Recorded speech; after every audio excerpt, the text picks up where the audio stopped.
Aries, welcome into your Aquarius season check-in.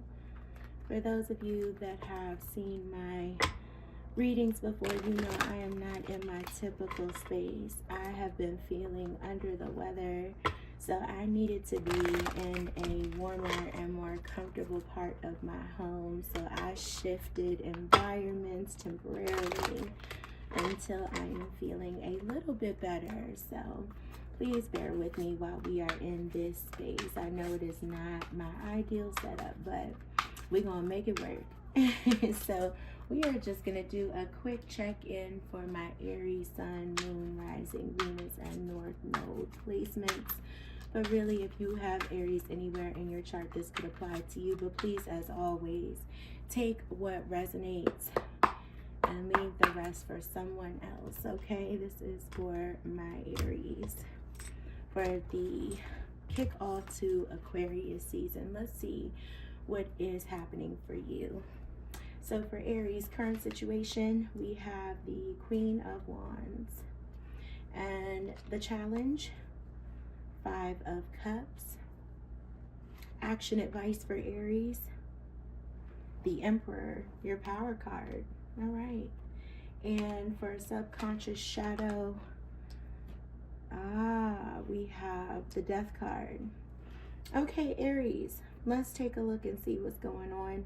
First, let's try to get some overarching energy that's influencing your main 3-card spread here. So in order to do that, we are going to add up these numbers to get the major arcana associated with that number. So for Queen energy, that's 13 plus 5, we have 18 plus 4, that is 22. All right, I had to go to a second deck and everything. My Aries got some big BEE going on right now. Okay, some big Emperor energy is just happening. Okay. All right, I'm scared of y'all. All right, I like it though. I mean, it's sexy. It's giving sexy. Okay, so Aries, it is just a whole lot of fire. It's a whole lot of fire here. It's just nothing but fire and water. For Queen of Wands, this is you just naturally in your fire energy. Okay, so this speaks to you. All right, this is just pretty much you stepping fully into your power, right? You're feeling ambitious. You're wanting to take on leadership roles, right? You're claiming your power, knowing your worth, right? You're feeling confident, right? You're feeling like you're on top of the world, right? And like you got all the energy, you're fired up, you're ready to go. Now, if this is, you know, about love and romance, then this could be about someone coming into your energy that you are very drawn to is also matching your vibe, right? Someone who is strong and confident, who is also very successful and established, right? Also, it's Queen of Wands energy, right? Very compassionate, exciting, passionate, maybe even can intimidate others, right? Not you, you're very drawn to them, but has that intimidating quality to them where other folks may not approach them that easily, right? But you know that you are energetically matched to them, right? So you would really like be drawn to this connection. Now, if this is career related, right, you could be feeling very powerful right now, right? And you could be getting a lot of recognition at your job. You could be, if you're an entrepreneur, you could really be feeling like this is a great time to grow your business. Feeling very inspired, right? Feeling like this is a great, leaning into your creativity, feeling very enthusiastic. So, you know, feeling very spiritually attuned, right? Really tapping into your intuition. So basically, Aquarius season is bringing you a lot of like fiery, driven, passionate energy, regardless of what area of your life this is speaking to the most right now. Okay, so Aquarius season is really bringing that in for you. The challenge here that you're facing is this Five of Cups energy. Now, with this Five of Cups energy coming in as your challenge, this is telling me that you have to acknowledge some feelings of sadness, maybe some disappointment, okay? And that it may be hard for you during Aquarius season to fully step into that Queen of Wands energy, or to embrace any Queen of Wands energy coming towards you, because you may be still struggling with some feelings of sadness or despair or disappointment, right? And so there's some sort of grieving process that either you're coming out of or that you may still be experiencing, right? But, you know, the challenge here is to also understand that with Five of Cups, remember, there are those two cups that are still behind this person in this Five of Cups energy, right? Those two cups behind this person are still standing and are still very much so full, right? And as you make your way out of these darker times, right, this feeling, you have to remember that those cups that are spilled over, those two cups are still standing. So that's a reminder that you will experience joy again. You will experience joy again. And that, is very much so possibly on its way to you, or being introduced to you again now in Aquarius season. So turn around, because that time may be here and now. In the same breath, I feel like that's also what's happening subconsciously here with this Death card. So I feel like the Death card and the Five of Cups are sort of saying the same thing. So your challenge and your subconscious usually do kind of work hand in hand. So subconsciously, you're struggling with an end of a cycle, right? And so with endings, you know, we also have to remember we have the opportunity for transformation and change. Nothing remains the same. Nothing is promised to stay the same for us. And with change comes opportunity, comes growth, okay? And so subconsciously, Aries, you may be having a difficult time with some sort of either end that has come into your life, some sort of loss. But what is coming in for you is an opportunity to embrace growth and change. And so what you may see as a loss or a failure or as a disappointment is really potentially just the end of one cycle, so that something new can be there in its place. And anytime spirit or the divine removes something from our life or our pathway, it's just because it was never meant to be there in the first place, or it has run its course and done what is needed to be done. It served its purpose. We never lose, right? We only win or learn. So whatever you were meant to learn from that experience, it's now, you've learned it, and so it served its purpose. And so Spirit's like, it's done here, it's got to go.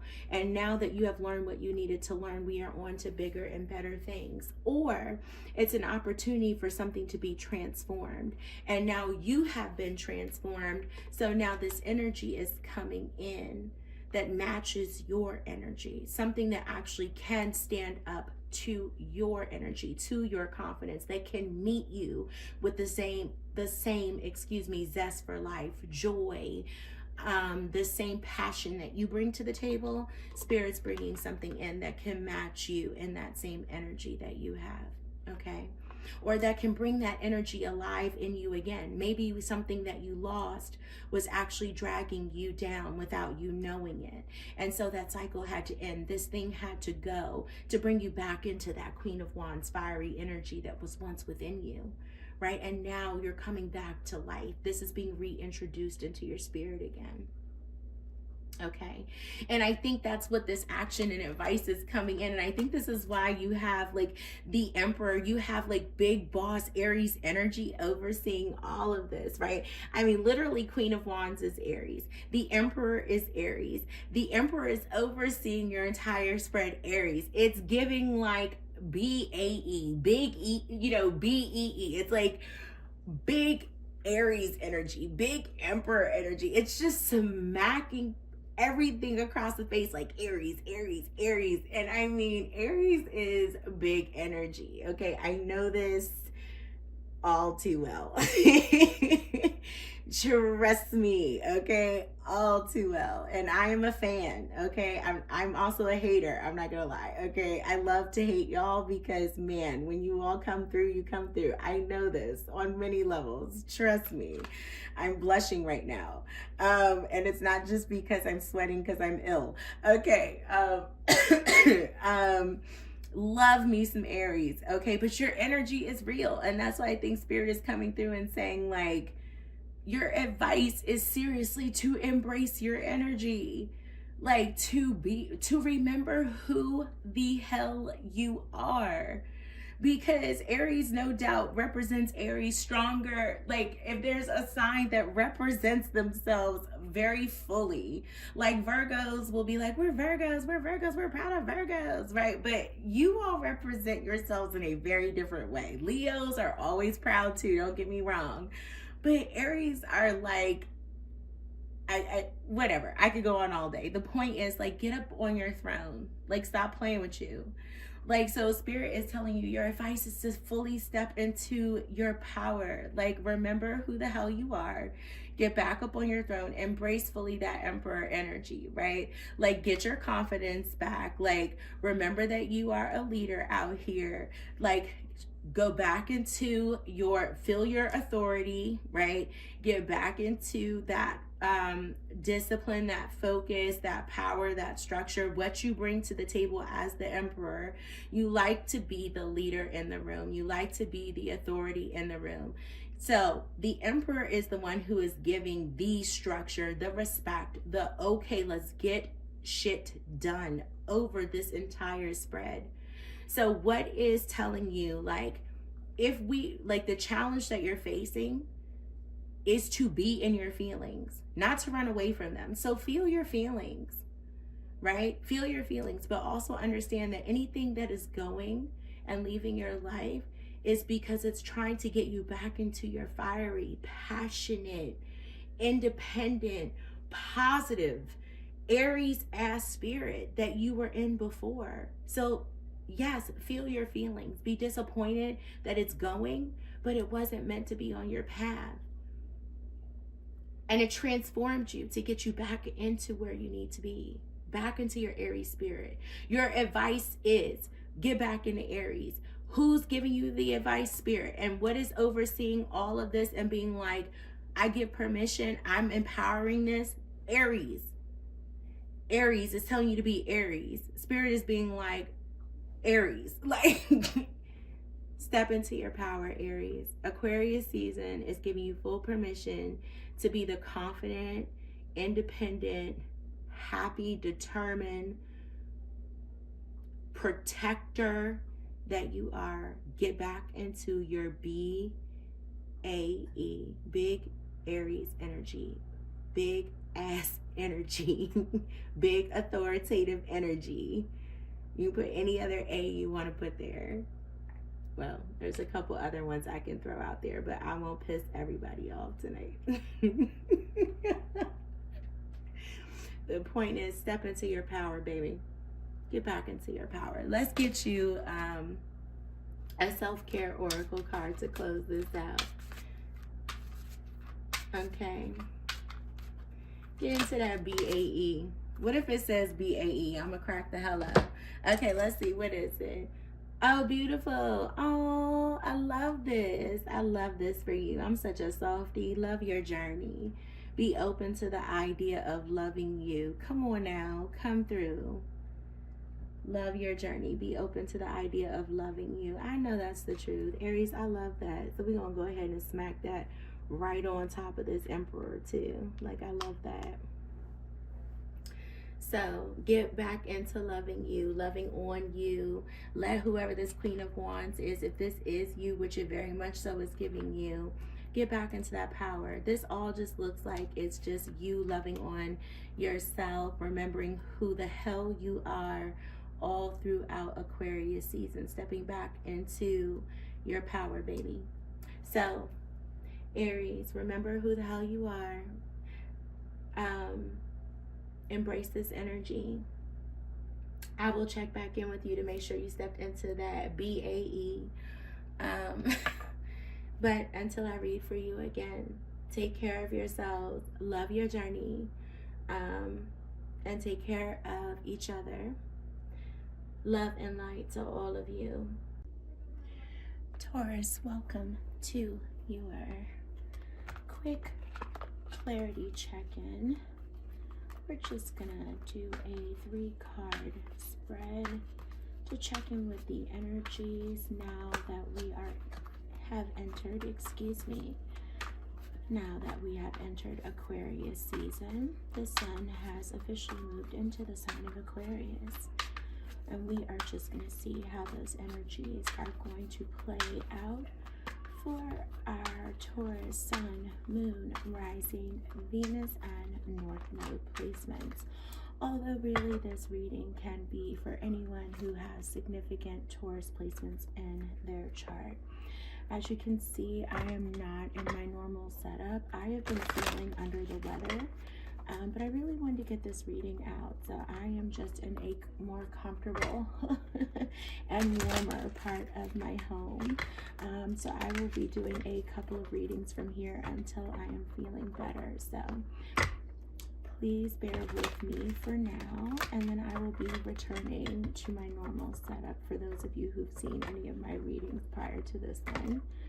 I will be returning to my normal setup very, very soon, hopefully. All right, so again, we are going to do a quick check-in. Alrighty, this is going to be for my Taurus placements. 3 cards spread to check in with our energy moving into Aquarius season. So Spirit, what can Taurus placements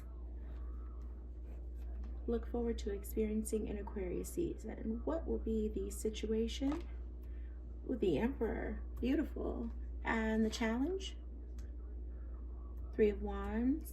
All right, and advice and action for Taurus. Wow, Justice. All right, and the shadow work for Taurus, bottom of the deck. The Magician. This is huge energy, Taurus. Okay, and what is overseeing all of this energy? What is our major arcana here? So we have 7, and Justice is 11. That is 18. Wow. All right, and that is our moon energy. Wow. Okay, let's get started looking at this huge energy you have coming in during Aquarius season. Let's start with the current situation where you have the Emperor. So this tells me that in Aquarius season, you are going to be asked to take action from a place of power and authority. The Emperor is all about, you know, giving permission, taking control, all about discipline, right? So something in Aquarius season is asking you to step up from a place of this energy of leadership and authority, and saying that you need to connect to this inner Emperor within you and serve in a way that is not only honoring the leader in yourself, but is also for the greater good, right? And I'm not sure if this is in terms of love and relationships, if this is about a career, or if this is just something that is a personal or spiritual mission for you. Looking at everything that was on, you know, all of this big energy on the board, I'm getting this idea that this is all encompassing. This feels very personal and spiritual. Like, what I'm meaning is that I feel like for every Taurus, of course, it's going to be different, but that's why I'm feeling like this is a big spiritual mission for every Taurus. Like, I think this is impacting you on a larger level. That this is hitting every Taurus a little bit in love, a little bit in career, and a little bit maybe in home relationships. Like, it's hitting you in different places. And I think overall this is a big personal and spiritual mission for every Taurus, in which case I will also say, you know, you really want to try to have this self-empowerment energy, right, in Aquarius season with this Emperor showing up here. Now, the challenge is the Three of Wands. Okay, again, more fire energy showing up on the board. You know, you've got 2 fire cards, and 2 air cards, and the moon overseeing all of this. But anyway, three of Wands showing up here for what is challenging you. Three of Wands is all about, right, your ships coming in. And so the challenge here that I'm immediately picking up is things aren't happening as quickly as you expected, or things aren't going the way that you expected them to. Either you don't feel that things are progressing as quickly for you as you hope that they would be. You don't feel like you are where you want to be in life. You're not satisfied with where you want to be. Either you're setting goals, or you feel like you're taking 2 steps forward only to get knocked 1 step back, is what I'm picking up here. Your ships aren't coming in as quickly as you hoped. You're not making as much progress as you would like, whether it is in your career or in your love life. And you're feeling like you are not making as much progress in spite of your efforts. You're not getting to where you would want to be. Okay. Now, in terms of your action and advice, you're getting another major arcana, right? The Justice card. With the Justice card being your action and advice, Spirit is saying here that you have got to find a way to find alignment and balance within yourself, okay? You've got to restore balance, you know, within your spiritual self, in your spiritual world, okay? And this also, I think, is a really great indicator that, you know, all is going to be well karmically, okay? That you have to have faith that imbalanced situations are gonna work out in your favor. So Spirit is saying that, you know, with Justice showing up, you need to use your logic, right? Use what you know, use clarity, remain objective, right? Remain in a state of cause and effect, right? If I do X, that will give Y. Okay, Justice is very fair, right? Very logical.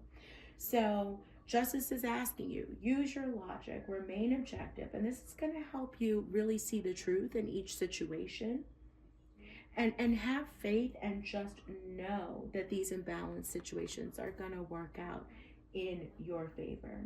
Okay, just stay true to yourself and act with integrity. Now, in terms of the shadow work, right, unconsciously something is holding you back, and that's what our shadow card is about here. And for that, you got the Magician. For my Taurus placements, this simply means that you do not believe in your ability to manifest and co-create with the universe. You are losing faith that you are able to create and manifest with the divine. Your self-confidence is low, and you are not having that clarity in purpose anymore. So Spirit is saying that maybe some of these ships are not coming in because our shadow work and our challenge are directly related. Okay, so you're feeling like you're not making the progress that you have wanted to make. You're not where you want to be. And Spirit is saying that that's because you don't believe in yourself and in your abilities. That when we are manifesting something, we have to stand on business. We have to know it. You can't be out here like, yes, I am kind of standing on business. Like, you have to be like, I stand on business. Like, I don't need to be laughing with my sick self and be coughing myself into an oblivion. But excuse me, Taurus, my voice is already starting to go. But you have to be like, I stand on business about that. Like, you have to really back it. You have to really believe it. And so this magician is coming here as saying, like, Taurus placements, if you really do believe in what it is that you are seeking, you step into this place of authority, which Aquarius season is calling you to do. And you start really actively manifesting, co-creating with the universe. You put it out there. I am this. I am going to have that. And you just truly believe it. Send it out to the divine. Let it go. Release it. It's out there. You know what's going to happen. And you release the how and the when and how it's going to show up and when it's going to show up. Then it's all going to work out in your favor. Fair and just as it's supposed to. You will get what you need and what you want. Okay, now what is interesting that's overseeing all of this, you have, or guiding all of this energy in Aquarius season, is you have the moon.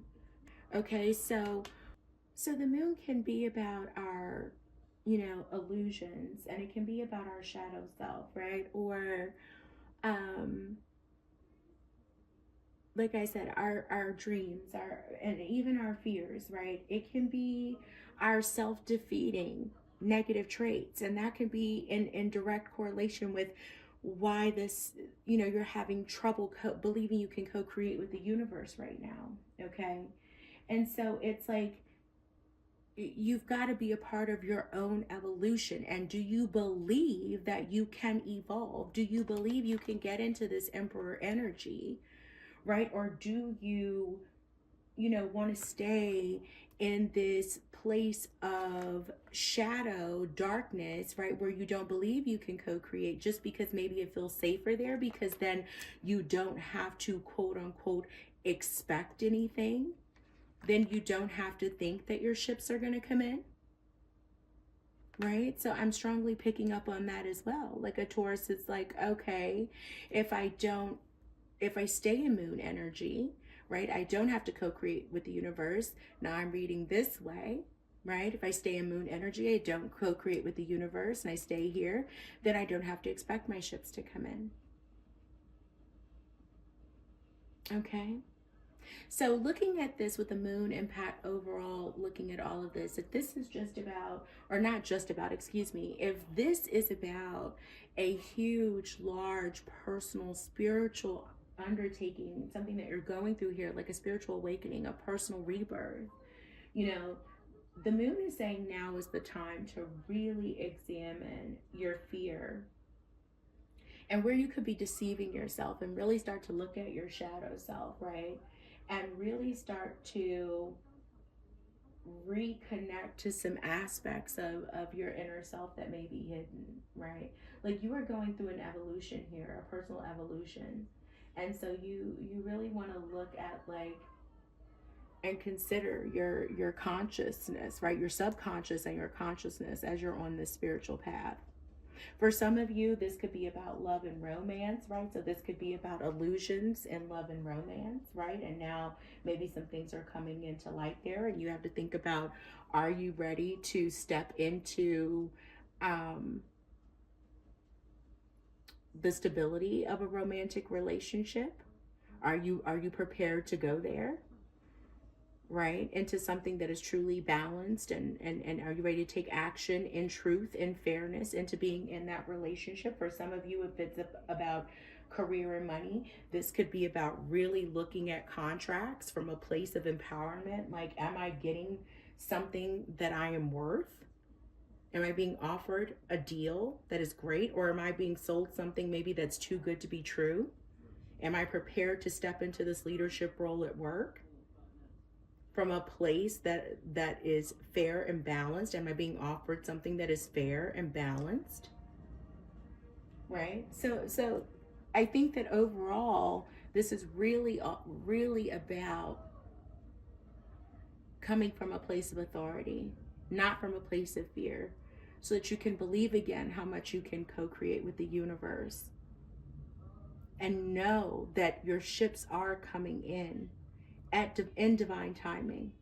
And when they do come in, you need to just until they come in, you need to be in a place of faith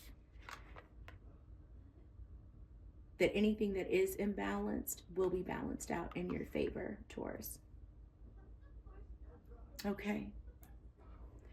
All right.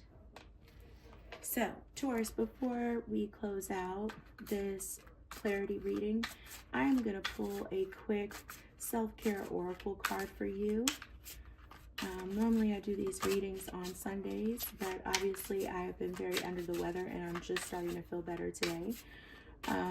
So we are going to pull a quick Sunday self-care oracle card, even though it's not Sunday, but I believe self-care is every day, right? So let's see what we have for you. Oh, challenge yourself. Challenge yourself to do better. Don't set limits on your potential. Thank you, Spirit. Swear you can't make this stuff up, Taurus. Beautiful. All right, Taurus. My Taurus, Sun, Moon, Rising, Venus, and North Node placements. It's been such a pleasure as always to read for you guys today. Until I read for you again, take care of yourselves and each other. Love and light to each and every one of you. Be blessed. Gemini, welcome into your quick clarity check-in for the start of Aquarius season. For those of you who are used to my other setup, I have been feeling under the weather, so I shifted to a more comfortable location for this quick check-in. But I will hopefully be back to my normal setup once I am feeling a little bit better. I just need to be in a more comfy spot in my home. So, but hopefully we will be back to normal for my reads for the rest of the week. But let's just get started. Okay, so this is going to be for Gemini, Sun, Moon, Rising, Venus, and North Node placements. And we are just going to do a quick clarity spread to check in with your energies for the start of Aquarius season, which we just started today. Let's see what my Geminis are going to be facing going into Aquarius season. Okay. Thank you, Spirit, for Gemini placements going into Aquarius season. It's for Gemini. All right. What is the current situation for Gemini? 3 of Wands. And the challenge, the Empress. And the action advice, 4 of Swords. And for the bottom of the deck, the shadow work, subconscious work for Gemini, 6 of Wands. Okay, nice. Now, Gemini, we are going to get your overarching energy that is influencing your main line and the major arcana that is going to oversee that energy. We are going to add up this line, and we have 6 and 4 is 10. Wheel of Fortune, karmic Jupiter energy. Beautiful.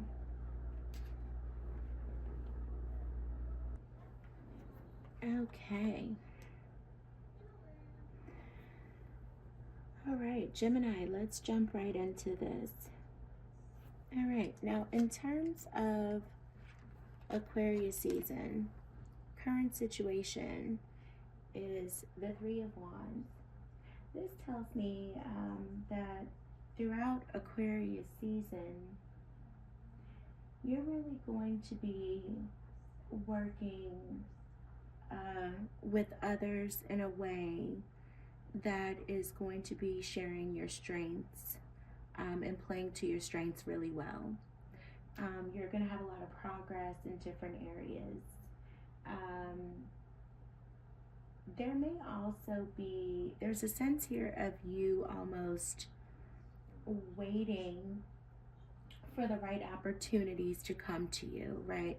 The 3 of Wands sometimes has this sense of, we know something's coming in, right? Our ships are about to come in, so to speak, and we're just waiting, for that right moment or opportunity to come to us.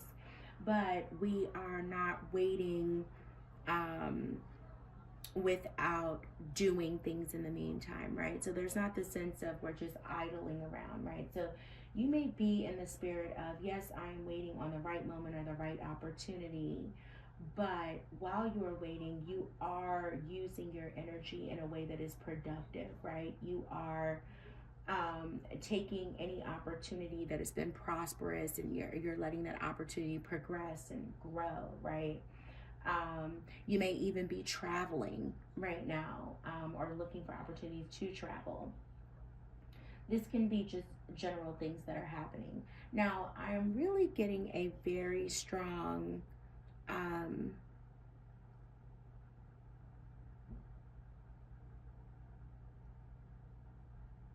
love vibe from this, love and romance.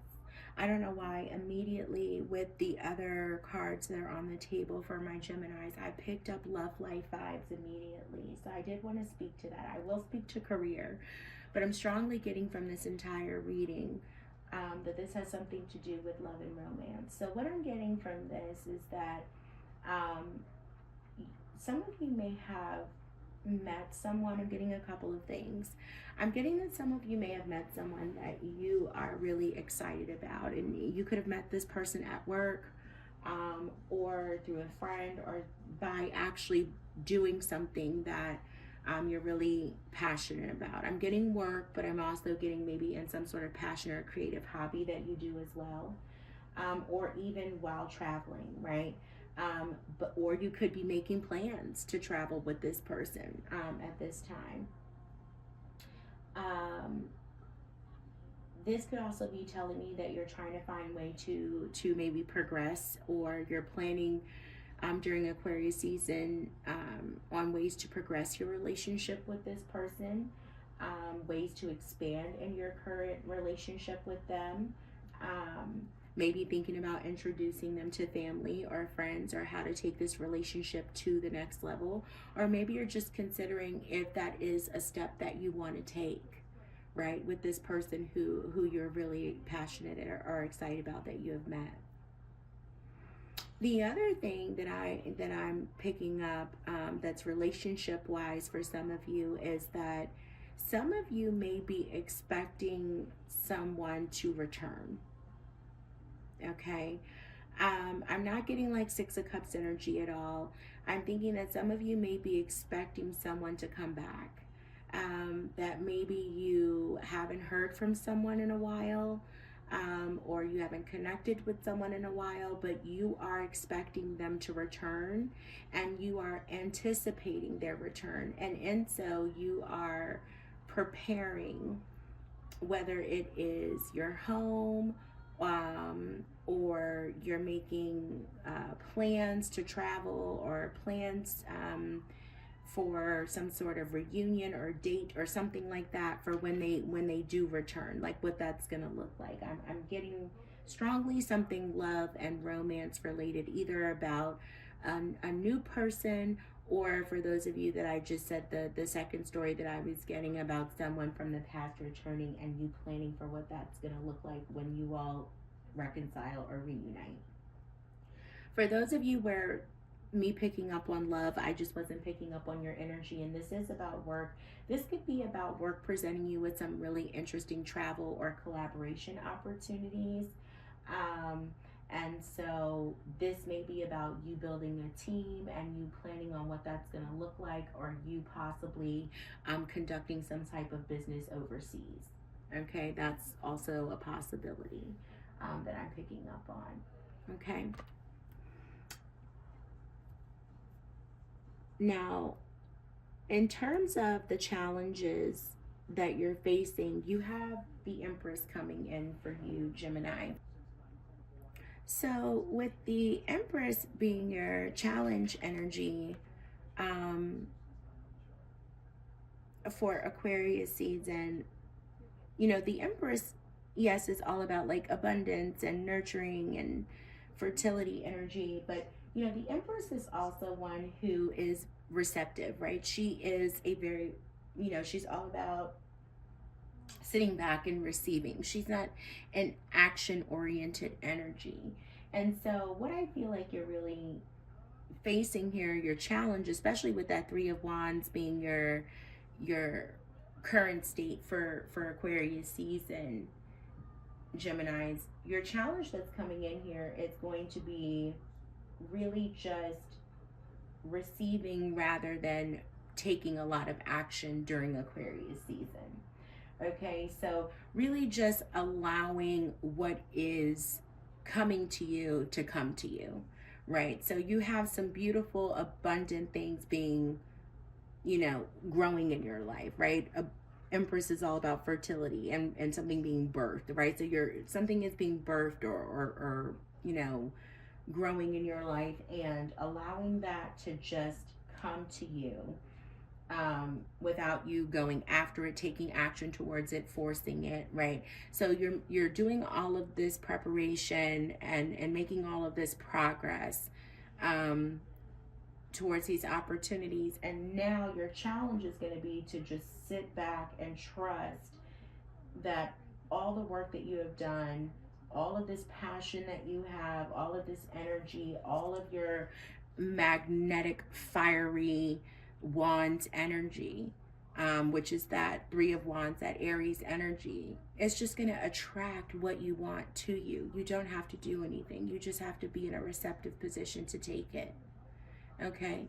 And so that's where this Six of Wands comes in as the unconscious shadow work that you have to be done, or that has to be done. And so Geminis, this is where Spirit is saying that this Six of Wands, which can kind of be, this is Leo energy, and again, more fire energy, more action-oriented energy. This whole idea of what is it that you need to look at or heal about your ego or about yourself, that you need this external validation, right? This public recognition of you winning, right?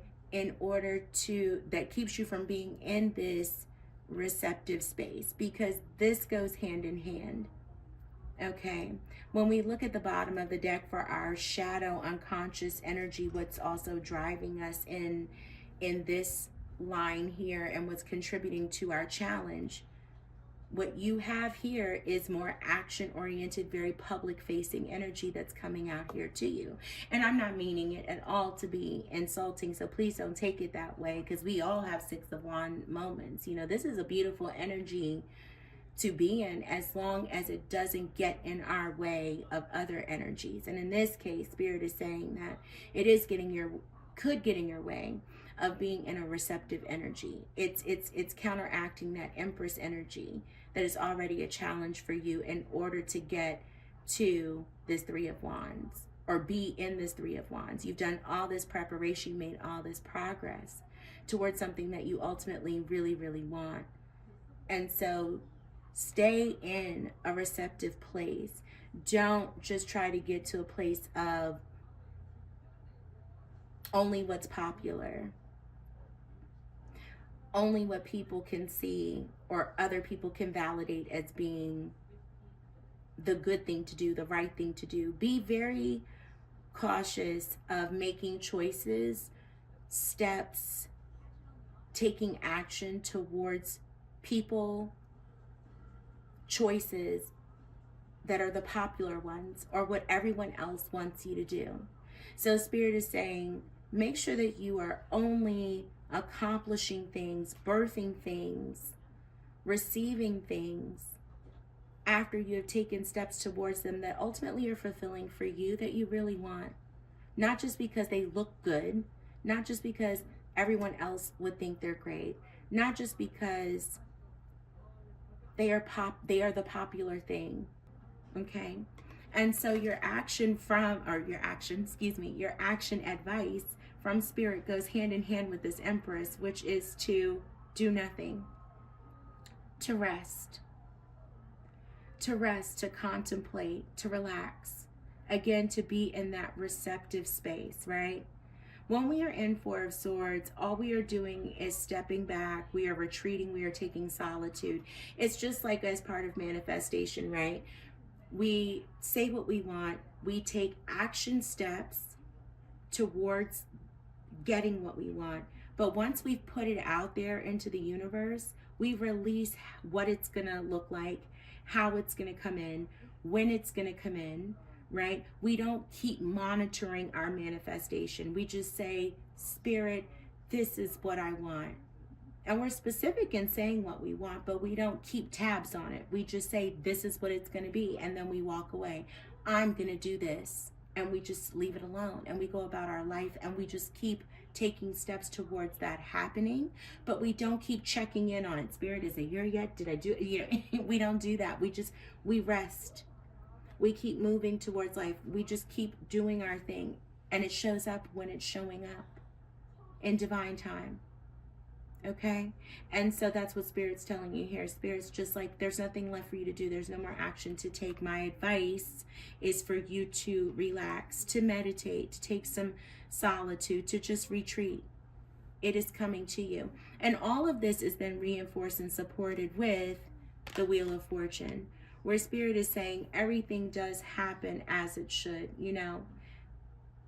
It is all karmically determined for you. It's fated. Okay, what you are supposed to have, you will have, Gemini. You will get always what you need. And you will have what you co-create with the universe. But you will have karmically the good luck and good fortune that you've already put into the universe. What you have put out there, you will get back. And you need to trust that. What is destined for you, no one can take away. And you have to trust that and believe in that and stay in the receptive energy to receive it when it comes to you. Okay? So, in Aquarius season, Gemini, my wonderful Geminis, it looks like you have karma working in your favor. Spirit is telling you that the divine is bringing you in divine timing something that you have really, that you're still using Aquarius season to prepare and plan for. And that other than planning and preparing, there's nothing left for you to do but remain receptive. That's your challenge, to remain receptive and to truly do what speaks to your heart and not what's popular or what other people would like to see you do. What may get you public recognition is not what you need to worry about. You just need to, you've planning and preparing, stay receptive, and other than that, turn it over to the divine and just rest and relax and trust and know that it is coming in for you. What a beautiful reading. Beautiful. All right, Gemini, let's pull you a self-care oracle card to close out your reading. Well, thank you, Spirit. For my Geminis, you got change a bad habit. Kill a bad habit, drinking, overeating, or anything else not serving you. Kill a bad habit, drinking, overeating, or anything else not serving you. So that is your self-care oracle message to close out your reading. All right.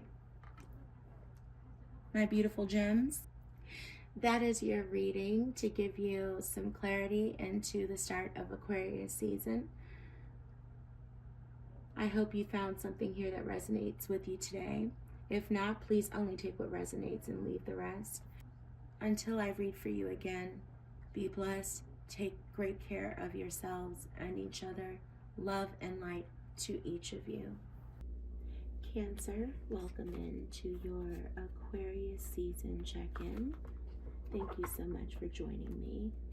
This is not my normal setup for those of you who have joined me for previous readings, but I am feeling under the weather, so I switched to a more comfy setting for this reading.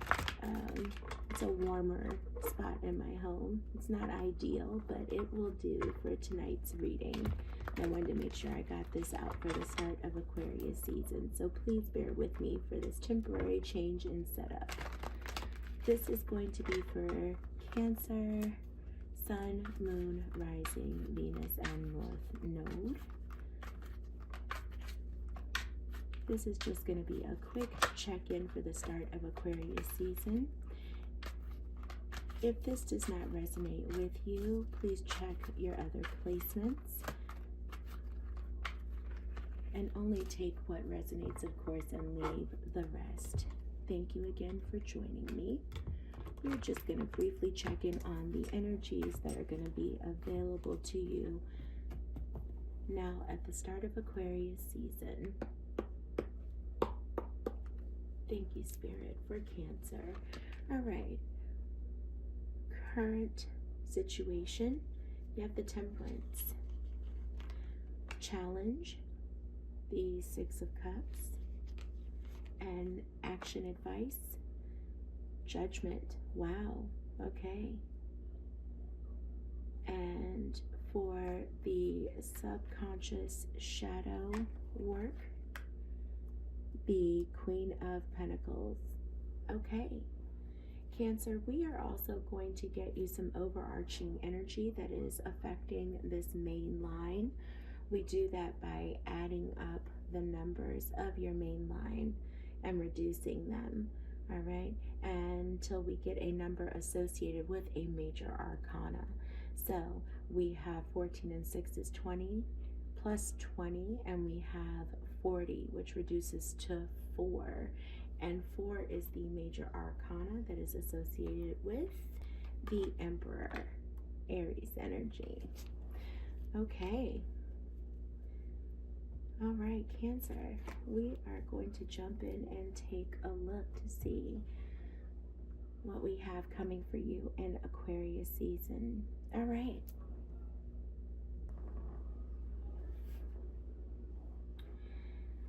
Cancer, your situation throughout Aquarius season is being represented by the Temperance card. I absolutely love this energy. I love this energy for you. The Temperance card is telling me that, you know, whatever it is that you are working on achieving in your life, you're realizing during Aquarius season that divine timing is at play, okay? So it looks like you are in a highly spiritual energy at this time. Like you are calling on the divine to assist you. You are really in your spiritual bag, right? You are just trusting the divine. You are looking for signs. You are taking inspired action. You are following divine guidance. When signs appear, you're staying flexible, right? You're taking like moderate approaches to things. You're just like trusting that everything is happening as it should. You're being patient, right? And just letting the universe just like work in your favor, and you're staying receptive. This is just like such a beautiful, beautiful energy. You're being the ultimate alchemist, right? If any challenges come your way, you're just, you know, taking them and figuring out how to alchemize them into something positive. This is just like such a beautiful, tempered, you know, energy to be in. So when it comes to love and romance, you know, you're not forcing anything right now. You know, you're trusting that the divine is working behind the scenes to bring that into your life exactly as it should be. Same thing with, you know, career. Like, you know, you understand that divine timing is at play now with like work in your finances. You're just really leaning into the divine and allowing spirit to take over. And you're really just trying to trust and have faith there. And that's beautiful. So sorry, Cancer. Please excuse me. Now, where your challenge is falling in this is Six of Cups. Six of Cups energy. So what this is telling me is that when it comes to being in that temperance energy, there are, you know, familiar patterns, familiar bonds, or, immediately what I channeled from this, of course, were relationships. Both, I got familial friendships and, love relationships, right, that are very, very important to you, that are going to be coming back your way, challenging this temperance energy that you're in, this balanced place that you're in, where you're just trusting that everything is coming at the right time. And I think that you're in a place where all of this, all this new, you're calling in the new. You know that it's time for new. It's a season of new for you. I'm picking that up. I don't know if maybe in 2025 you set some new goals for yourself, or if you've wiped the slate clean from old energies, but I'm just picking up new. And now the challenge is that some old relationships are going to resurface. People who are going to step in to challenge you, and try to throw you off balance.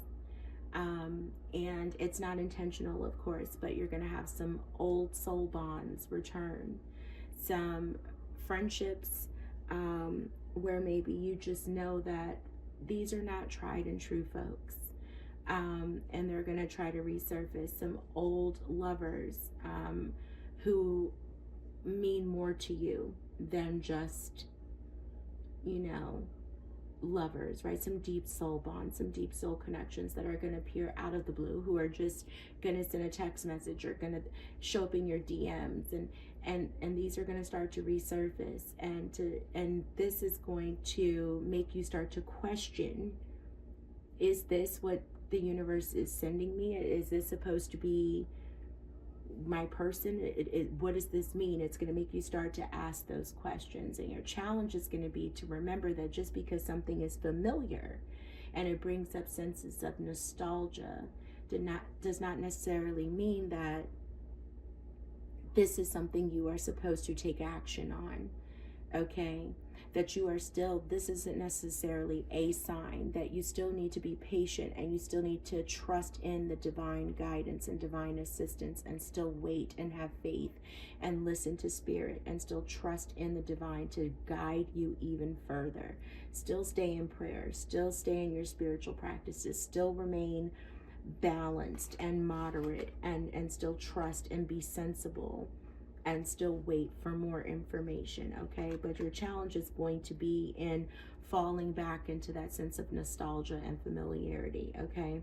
And what you are working through is also subconsciously this Queen of Pentacles that's naturally in you, this sense of nurturing, right?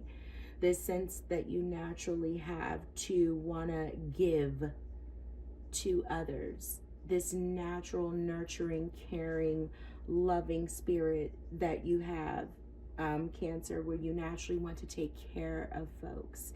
So as these old bonds start to resurface, right, and these folks start to reappear in this sense of nostalgia and this sense of love, this Queen of Pentacles, this person who wants to provide and care for and give to these situations, these two energies naturally, right? You're naturally this Queen of Pentacles, someone who wants to nurture and take care of, right? A family member, a friendship, an old partner or lover, or someone you deeply care for is going to resurface. That naturally is going to come out in you. You're going to want to give to some of these old relationships as they start to reappear again.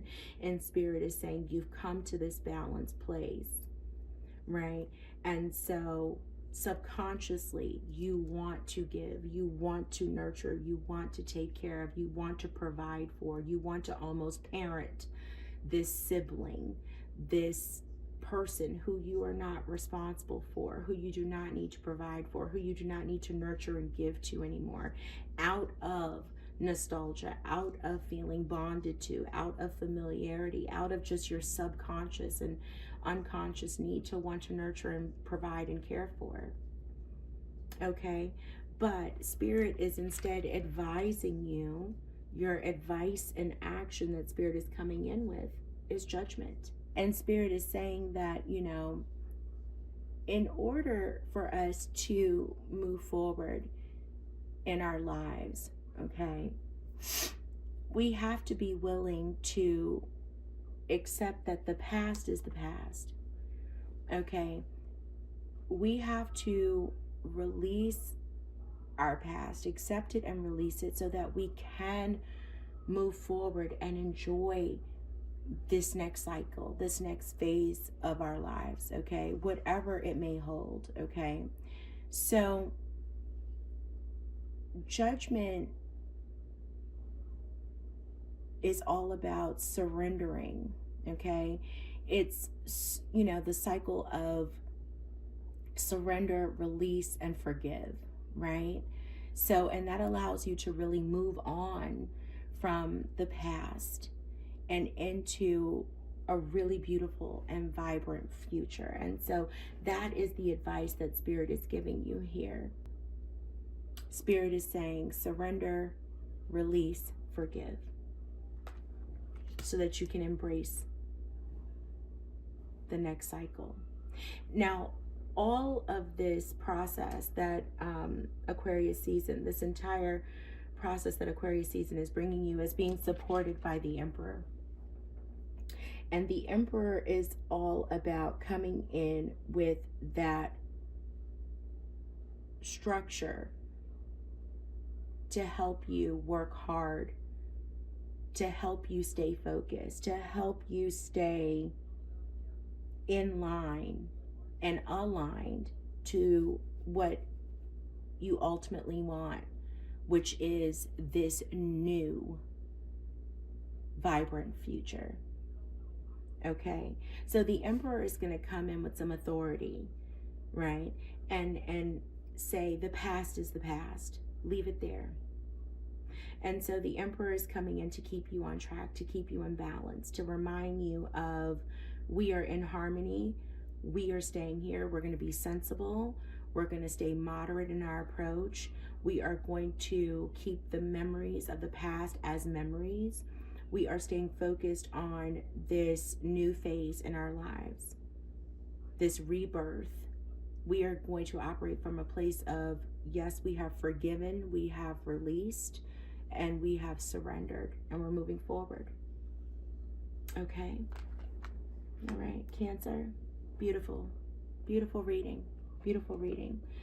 Aquarius season is bringing you this balanced energy that is ultimately leading you into a place of a new beginning. Just stay focused, stay present, and just remember, surrender, release, and forgive so that you can move into this beautiful, beautiful future. Okay? All right. We are going to ask Spirit to give us a self-care oracle card to close out this reading for my Cancer placements, please, Spirit. Thank you. For Cancer.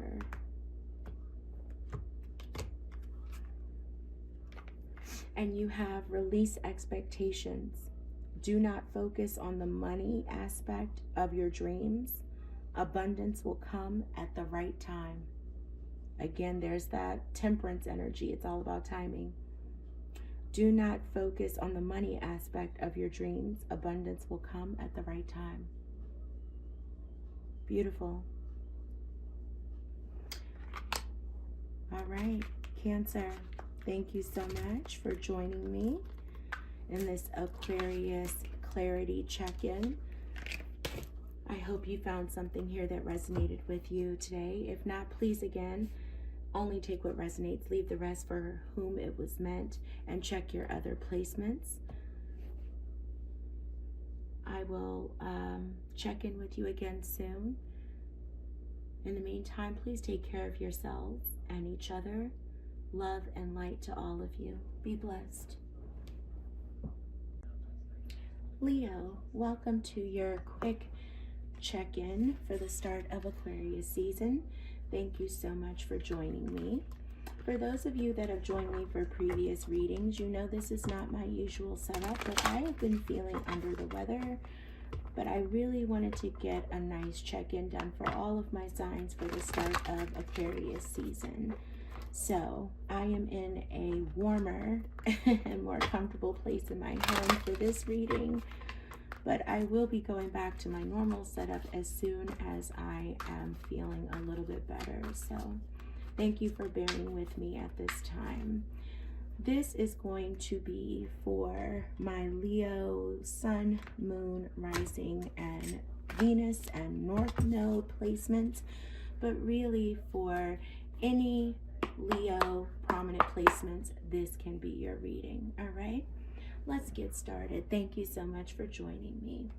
All right, your current situation, Leo, is Page of Wands and challenge during Aquarius season. The Nine of Wands, okay, and your action advice, the Hierophant, and your subconscious or shadow influence, Three of Cups. Okay, all right, Leos, we are going to get your overarching influence or energy that's going to affect your main energy or your main line here. We're going to do that by adding up the main line. So for the page energy, we give that 11. So 11 and 9 would be 20, plus 5 would be 25. We're going to reduce that to 7, all right, which is our major arcana represented by the Chariot energy. All right, so let's get the Chariot out for you, and we're going to place that over top, and then we are going to look at how all of this is coming together for you in Aquarius season, Leo. Okay, Leo.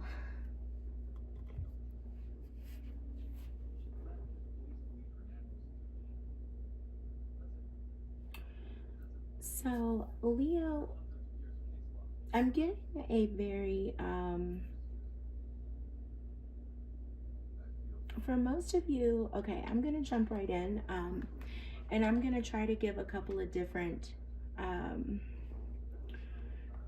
going to start and be very general, but when I first looked at this spread, to be honest, for most of you looking at the full energy on the table, I am really getting a very strong vibe of this is leaning more towards like love and romance is what I'm picking up, but I'm going to make some general statements, and I am going to lean, and I'll also of course bring up a couple things about career and money, but I'm definitely getting a very specific message for a lot of you about love and romance. Okay, but let's get into it. So for Page of Wands energy, this is telling me that in Aquarius season, you know, you're really going to be, Aquarius season is bringing you a lot of good news. Okay, so that's great. You're going to be really open to trying new things.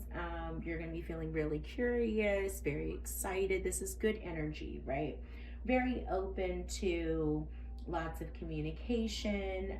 You've got a lot of conversations coming in, really new opportunities. You're excited to express yourself in new ways. So if someone's like, hey, do you want to go to, I don't know, ski shooting, you're open to that. Do you want to go bowling, golfing, travel? People want to have dynamic and direct conversations. Like, you're just open, you're up for anything. You're really excited about any new opportunities, fantastic, exciting dates, right? Traveling, interesting conversations. Like, you're here for all of it, right?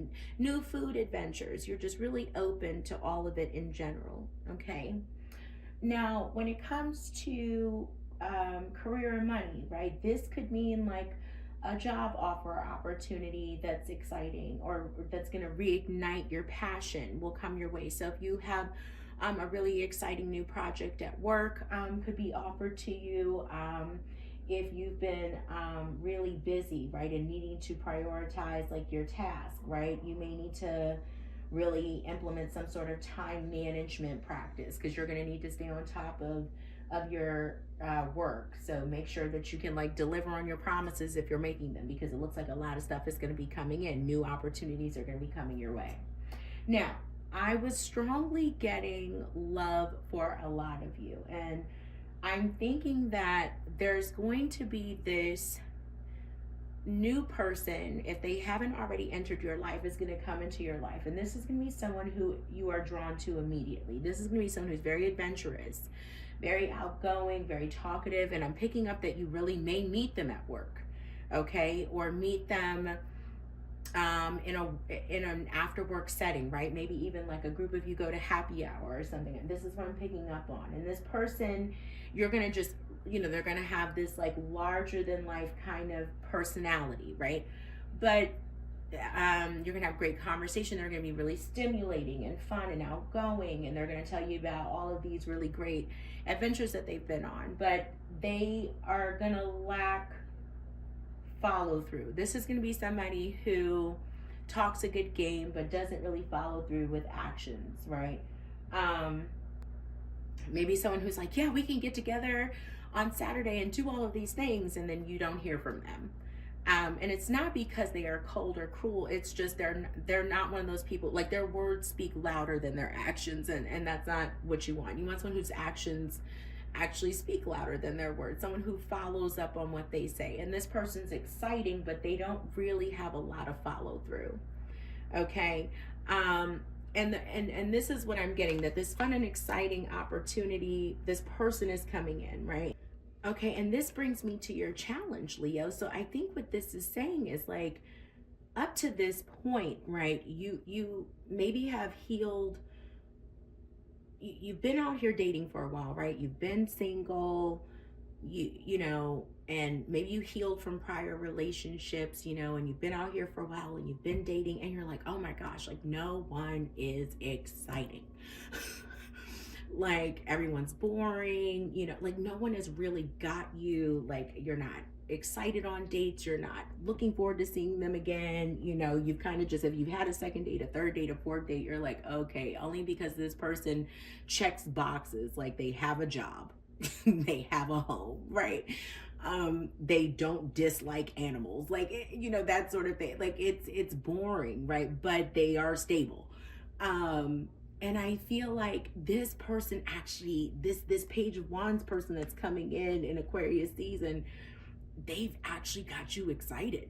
Like you're like, okay, I haven't been excited in a while. I haven't flirted in a while. I haven't gone home and thought about someone I met at a happy hour, or that's, you know, I had a great conversation with at work in a while. So even though this person sucks with the follow through, there's something about them that you're like, okay, you know, I may have to like get this person on the like, okay, I need you to follow through with your stuff kind of thing, but you're into them.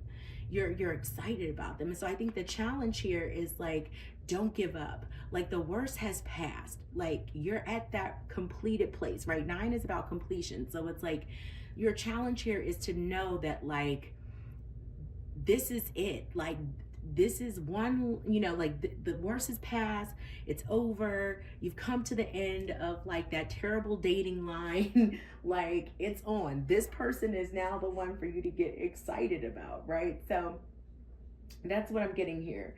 For those of you, when I was talking about the career stuff, right, this challenge here for you is just to continue to persist, right? Like in the pursuit of your goals, if this is career for you, right? So it's like, any type of conflict that you've been experiencing at work, just know that that cycle is coming to an end. Again, just do not give up, right? In general, the struggle that the challenge, that any of my Leos are experiencing right now in Aquarius season is just do not give up. Any struggles that you have been experiencing, they are coming to an end. So your challenge now is right here. You're at the finish line. Just do not give up. And I think this is also where your 3 of Cups energy is coming in, as your subconscious struggles or fears as well. I think a lot of you have been going at this and potentially feeling, not only like you have had to gear up for the worst, or like you've been tested, feeling a little pessimistic, right? That 9 of Wands, like you're exhausted, but also very alone, right? Like, I'm out here, I'm struggling, I'm doing all this on my own, you know, maybe just feeling a little bit, not even lonely, but just a little bit like I'm alone in this fight, you know. Maybe lonely for some of you, but just sort of like, I've been doing all this. Maybe some of you feel like, you know, you don't really have a friend community that you belong to anymore. Maybe some of you have legit cut off some friends, or maybe some friends have just went separate ways, right? Or you just don't feel like you fit in anywhere with some of your groups anymore, which also happens, right? Friends are getting married, or friends have babies, or maybe everyone's, you know, single and you're married, or everyone's married and you're single, or everyone has children and you don't, or you have kids and no one else does. Whatever it is, like, we start getting into certain places and stages in our lives, and folks just start going in different ways, right? And that just happens. Everyone goes to college and you didn't, or whatever, you know. So we just start getting into these different places in our lives, and this happens. But I'm getting this 3 of Cups energy that you're feeling like you've had to go at it alone, right? And at the same time, you're feeling like you've been tested a lot, you know, you're starting to feel a little bit worn down. And the combination of these 2 things is just making you feel like giving up, right? And so your challenge here is like, don't give up. You're not alone in this, right? And that you are at the end of this fight. Whatever it is, you are at the end of this cycle. You're at the end of this fight. The worst is past, and now you have exciting things coming in.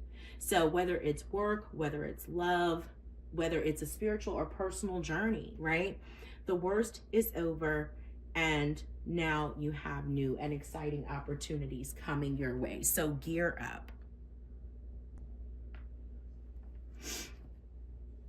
And then finally, you have, as your action advice, excuse me, so sorry, the Hierophant coming in, okay?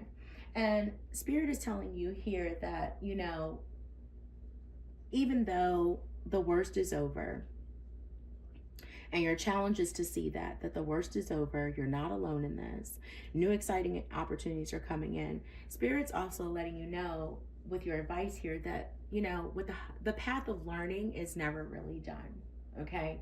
You have to really just remain open to everything that's going to come your way, okay? When you are really ready to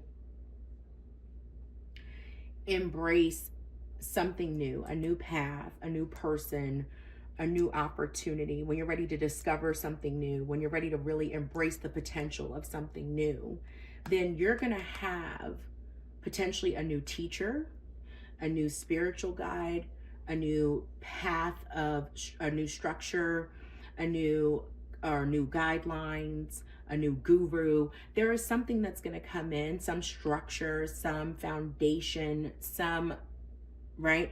Whatever that's going to come in to help support you in that. So Spirit is telling you, stay open, right?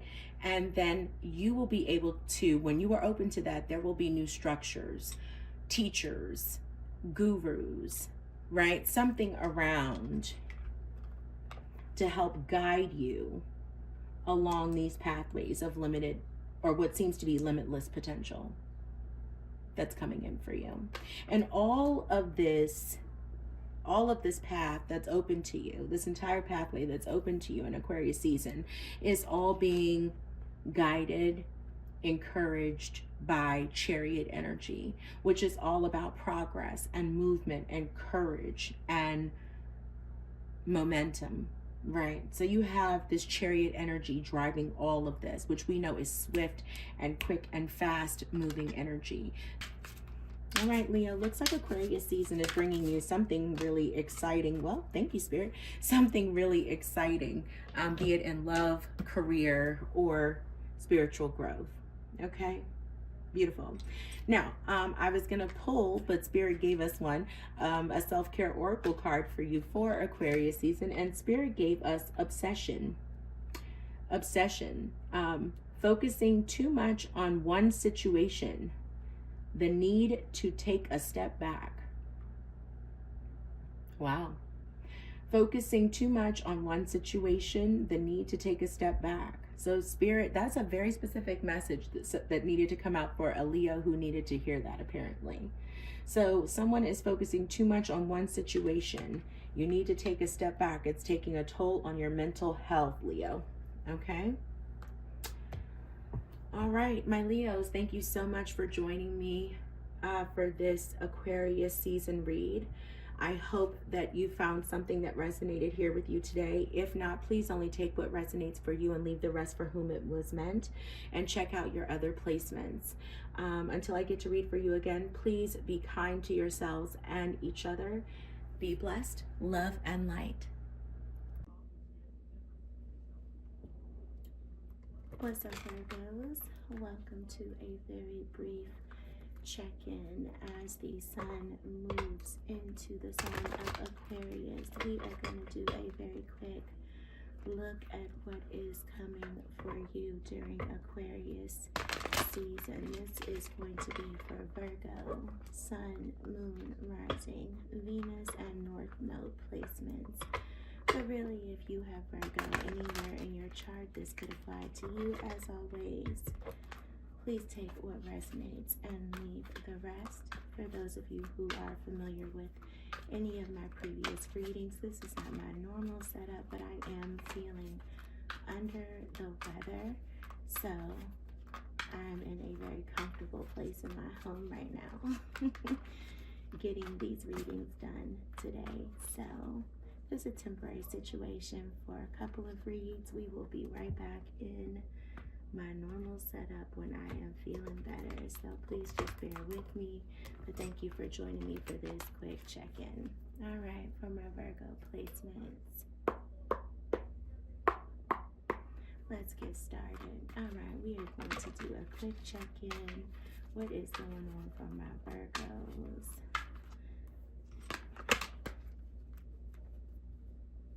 All right, let's do a quick 3-card spread, couple more shuffles. 1, 2, and 3. What is coming up for Virgos in Aquarius season? What is the current situation? 6 of Cups. What is a challenge for Virgo placements? We have 5 of Swords. And what is the action advice? We have the 9 of Wands. All right. It's a shadow card for Virgos. Ooh, Ace of Pentacles. Nice. Okay, Virgos. And what is going to be our major arcana, the sum of our main line that is guiding all of this? We have the Judgment card. Okay, Virgo. All right, Virgo placements. Let's take a look at this. So, in the current situation, you have the 6 of Cups. Okay. But when I look at it overall, we have the 6 of Cups in the current situation. We have the 5 of Swords as your challenge. We have the 9 of Wands as your action advice. And for your shadow card, we have the Ace of Pentacles, which anytime it's in the shadow, of course, we're going to read it in the reverse position. But what's really interesting is that, you know, overseeing all of this, or at least this main row here, we have Judgment. So for my Virgo placements, what I'm really seeing here with that Judgment card is that you are really at a time here where you are in the process of, you know, trying to move forward in your life. In order to move forward, you have to be able and willing to accept and release your past, right? So that you are able to really enjoy the next cycle that is meant for your life, right? Whatever it may hold. And it may not be easy. There obviously will be challenges along the way, which is why, you know, you may have to persevere. You may have to put up stronger boundaries. You will be tested along the way, right? But that overall, you are in a place of potentially going through a spiritual awakening. You don't have to be, but judgment is really just all about moving from one phase to another, right? So be it love and romance, right? Be it career, be it, you know, in a spiritual form, right? If this is about love and romance, you know, this is about accepting those past mistakes, right? So that you can let the past go.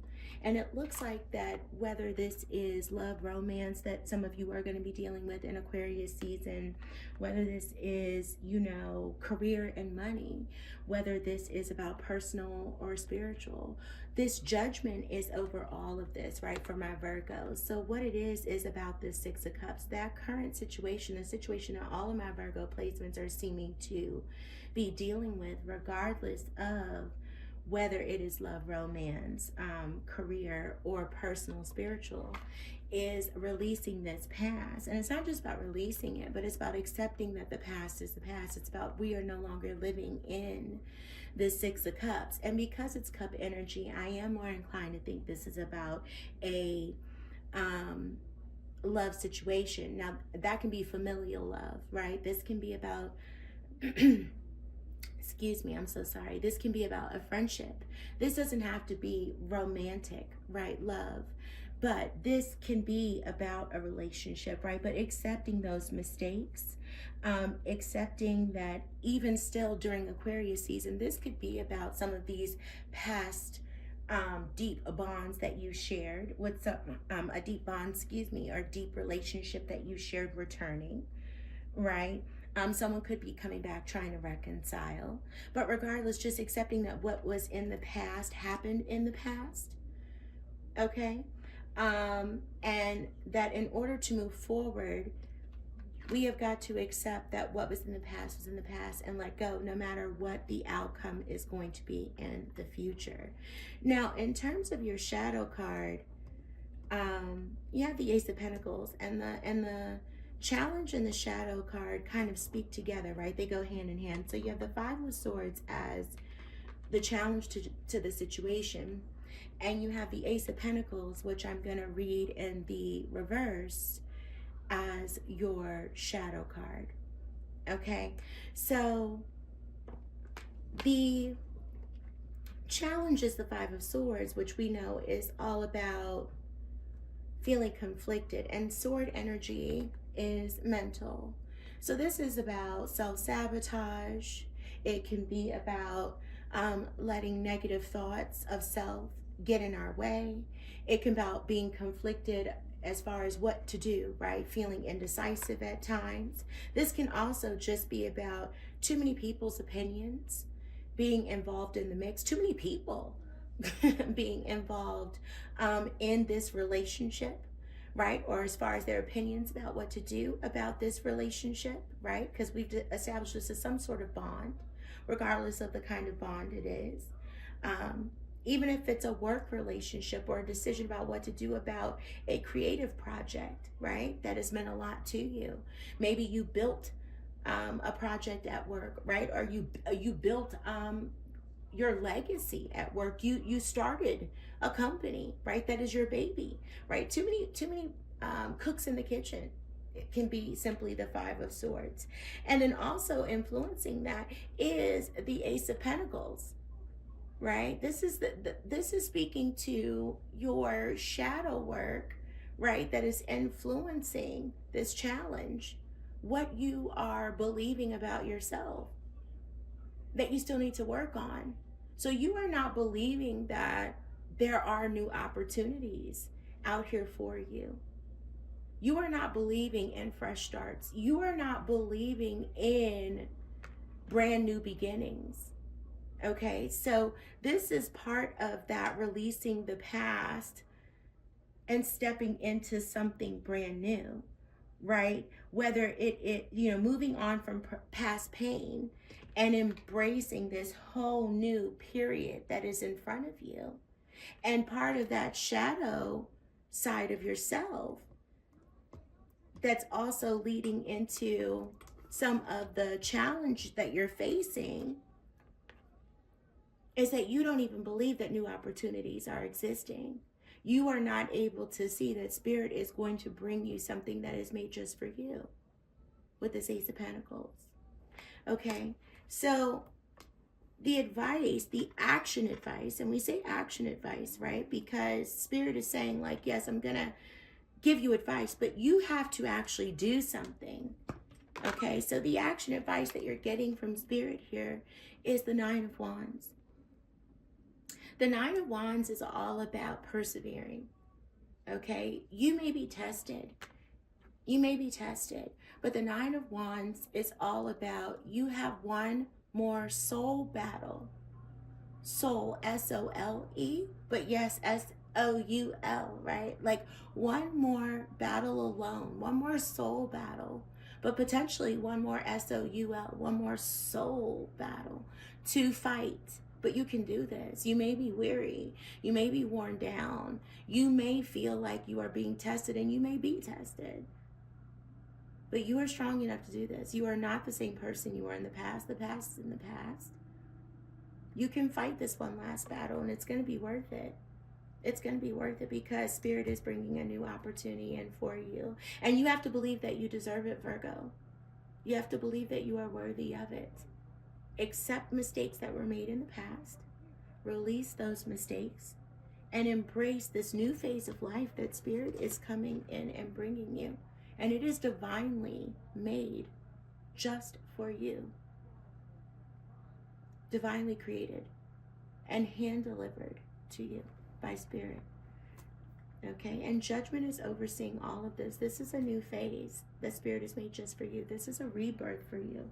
So whether this reading for my Virgo placements was about love, romance, or is about something that has to do with a new career opportunity, or just a personal or spiritual reading for you, you know, put your energy into really noticing the signs from the universe, because the divine is bringing you something that is made just for you. All right, my beautiful Virgos, before we move on, or before I move on, excuse me, to another signs reading, I'm going to close this out because normally I do these readings on a Sunday, but I was just too sick on Sunday to get this reading done, and I'm still fighting now. But we are going to do, thank you, Spirit, we're going to pull a self-care. Whoa. All right. Oracle card. Well, Spirit already did it for me for my Virgos. And you have 3. Beautiful. Self-exploration. Peel off the false persona and get to know yourself to find the truth. Virgos, you also have home needs TLC. Give your home some attention. Redecorate, clean, or sage it. I know Virgos, and I'm a Virgo myself. We don't need to clean our home. Our home is so, we clean all the time, so most likely it's sage it, sage it, sage it. You could be in the spirit of redecorating too, with it being Aquarius season. Oh, this is a great one. Social media detox. No posting, no liking, just living. Don't let it take over your life. That's good advice anyway.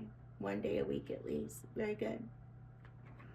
All right, my Virgo placements. This was a beautiful read. I hope you got something out of it. And thank you so much for your time. Until I read for you again, take care of yourselves and each other. Light and love. Be blessed. What's up, Libra? We are going to do a quick clarity reading for you to see what's going to be coming in for you for Aquarius season. I am in a different location than usual. For those of you that are familiar with my other readings, I have been feeling under the weather, so I decided to read from a smaller, cozier spot in my house, but I will be back to my normal spot, hopefully sooner rather than later, once I have recovered a little bit. So please forgive the environment, but we are going to move forward with a quick little check-in for your energies moving into Aquarius season, which just started. So let's see what's going on with my Libras, Sun, Moon, Rising, Venus, and North Node placements. But really, if you have Libra anywhere strong in your chart, this reading could be for you. So let's get started. For my Libras. Okay. Now, for my Libras, let's see. Three of Swords coming in for you for what is your current situation. And what about a challenge? You have the Death card in reverse coming in, okay? And for your action advice, the Sun, beautiful.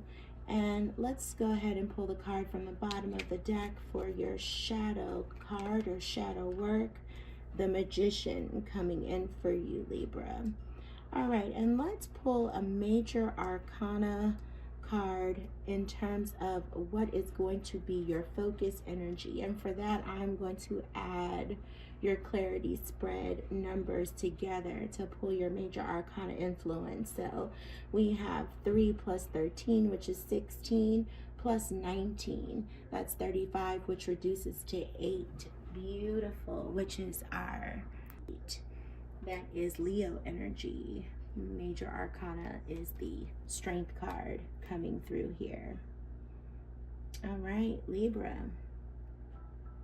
Let's jump right into it. Let's see what's going on here for you. So current situation for Aquarius season, you have the Three of Swords. So Three of Swords is telling us that Aquarius season is giving you an opportunity to acknowledge some truths here, some painful truths about some sort of loss, or the heartbreak and pain that's surrounding those losses, right?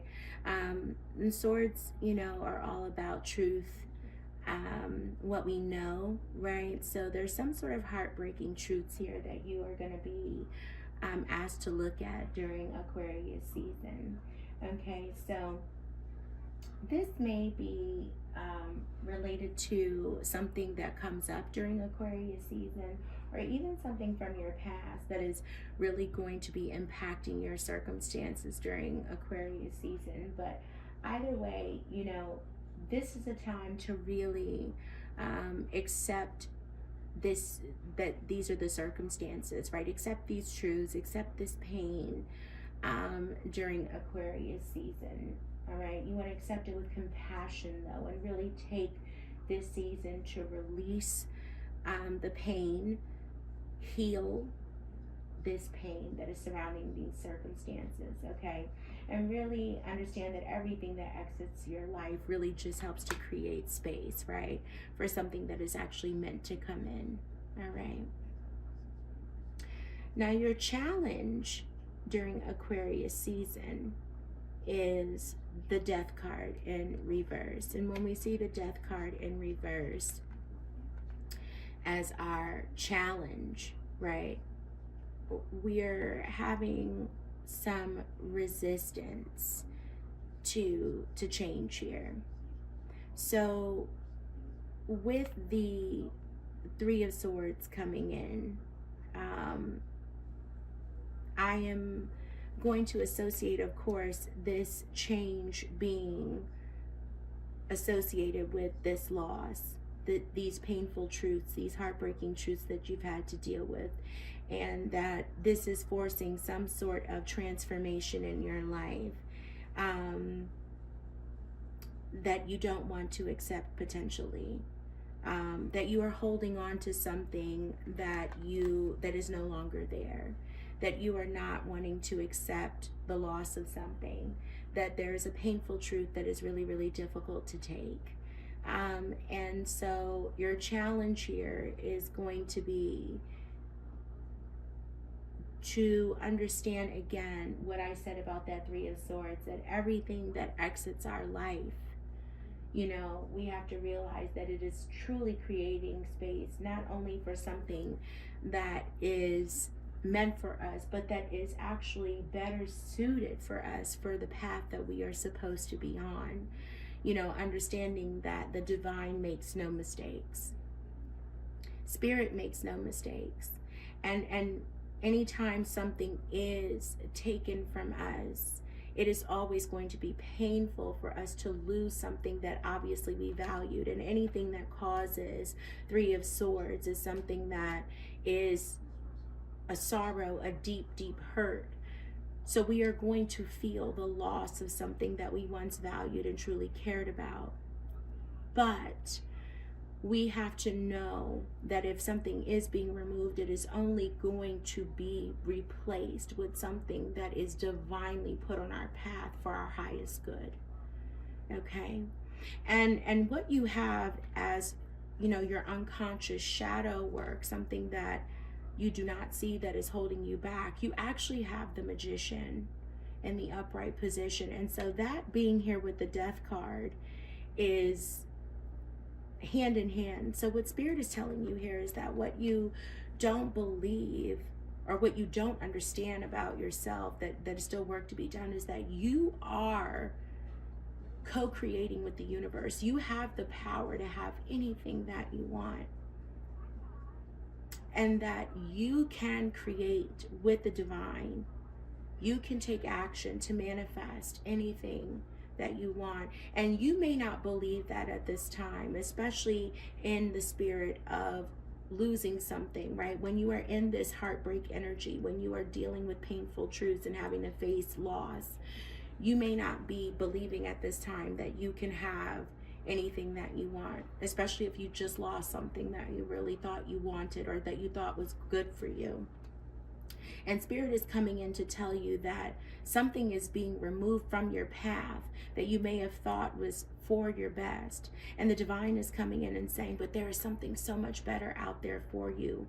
And if you can trust and believe in that, if you can believe and trust in Spirit that there is something better for you, that this is being removed for you, this is happening for you and not to you, and you can work with and believe in that, then you can co-create with Spirit to have anything that you want, that there is something so better suited for you, and that in stepping into that energy of confidence, trust in the universe, faith,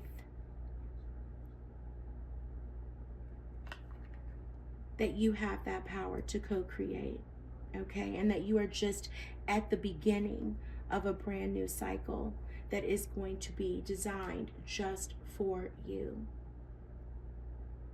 And so your advice and your action from Spirit at this time, you have the Sun. To hold on to the power and positivity that new beginnings can bring. To step into the joy and positivity of new beginnings, to believe in new beginnings, to remember the warmth and the joy and the happiness that new beginnings can bring. And 1 and 9 reduce to 10, which reduces to 1, which is all about new beginnings and success. So Spirit is telling you that you are on the path. You literally have the Death card, which is all about, reduces to 4, which is about a new foundation, right? You're building a new foundation. And then you have a 1 here with the Magician and a 1 here with the Sun. Spirit is telling you this is a new foundation that you are building here. Believe in the power of new beginnings. 1, 1. Trust in that it's coming. Your current situation may be heartbreak and pain, but this is just a transformative experience that you are moving through in order to start into a path of happiness. But you have got to embrace the spirit of rebirth and know that all is well. And what you have guiding this entire journey for you during Aquarius season and overseeing all of this transformation, this transformative energy, this rebirth, is the Strength card. This is the major arcana, fire energy, Leo energy coming in to let you know and provide you with the courage, the strength, the passion that you are going to need to make it through this very, very transformative time in your life. You are at a time of expansion and growth. Metamorphosis. This is the end of the cycle, which is a beginning of a whole new one. You have to give yourself compassion during this time. All right, and Spirit is coming in and blessing you. The universe is giving you strength. Now, the strength is coming in to help you heal this heartbreak, to help and sustain you through this metamorphosis, and to feed you energy, to bring you in this joy and this warmth towards this successful new start. But it's also here in this line to support you through this transformation, this personal transformation, and to remind you that you are a part of this rebirth process because you are co-creating with Spirit, Libra.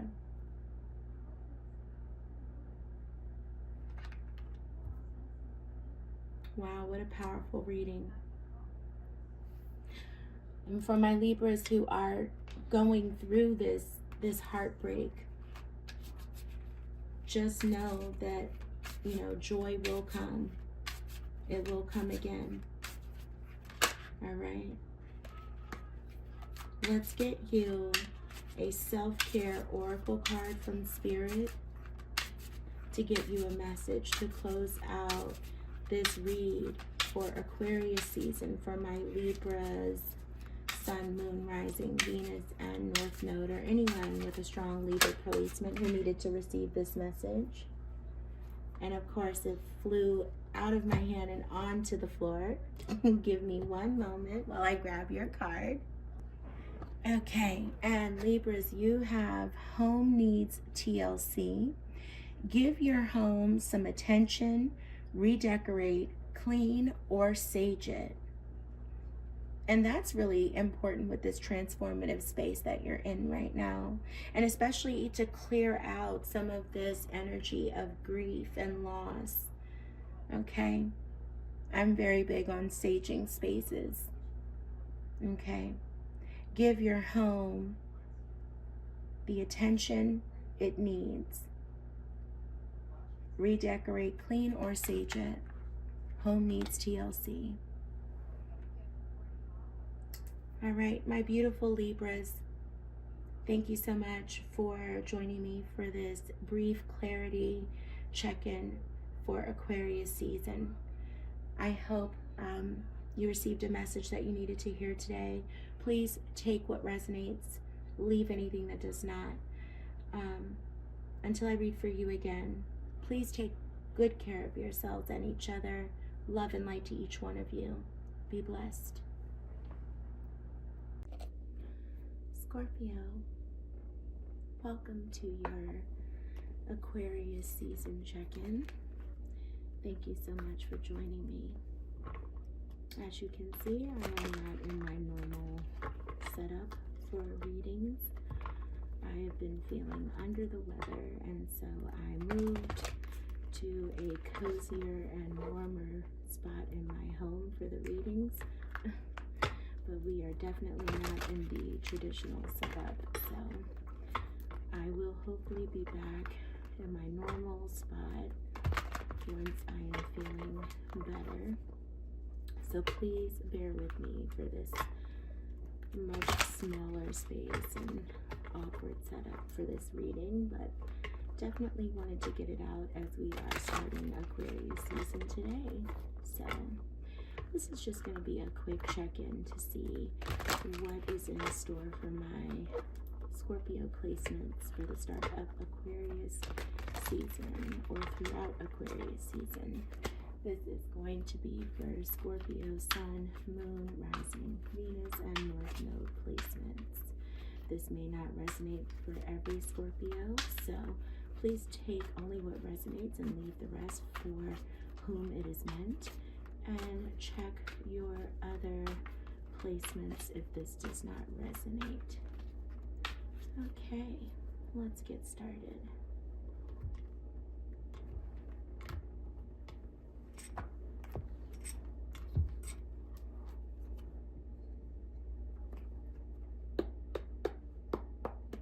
Thank you, Spirit. Okay, what is the current situation for Scorpio? Knight of Wands and the challenge. The sun, oh, the moon, excuse me. And the action advice for Scorpio. The Lovers and the subconscious shadow work.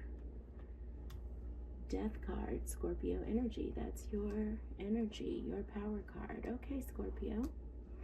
We are going to see, even though we have 3 major arcana already on the table in this spread, we are going to see what overarching energy, which will be represented by major arcana, is driving this line here, Scorpio.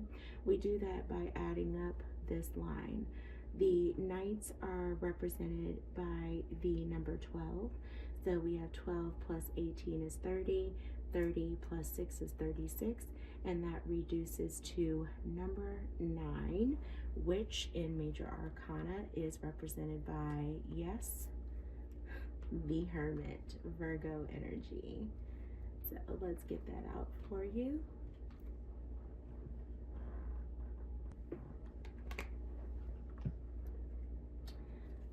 All right.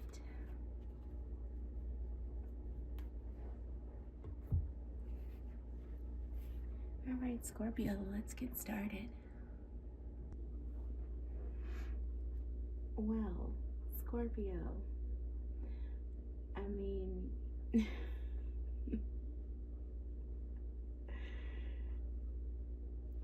all night I've been getting kind of, you know, I think there was only one other reading, and I think it was Aquarius. I think it was Aquarius, who gave me something that was straightforward.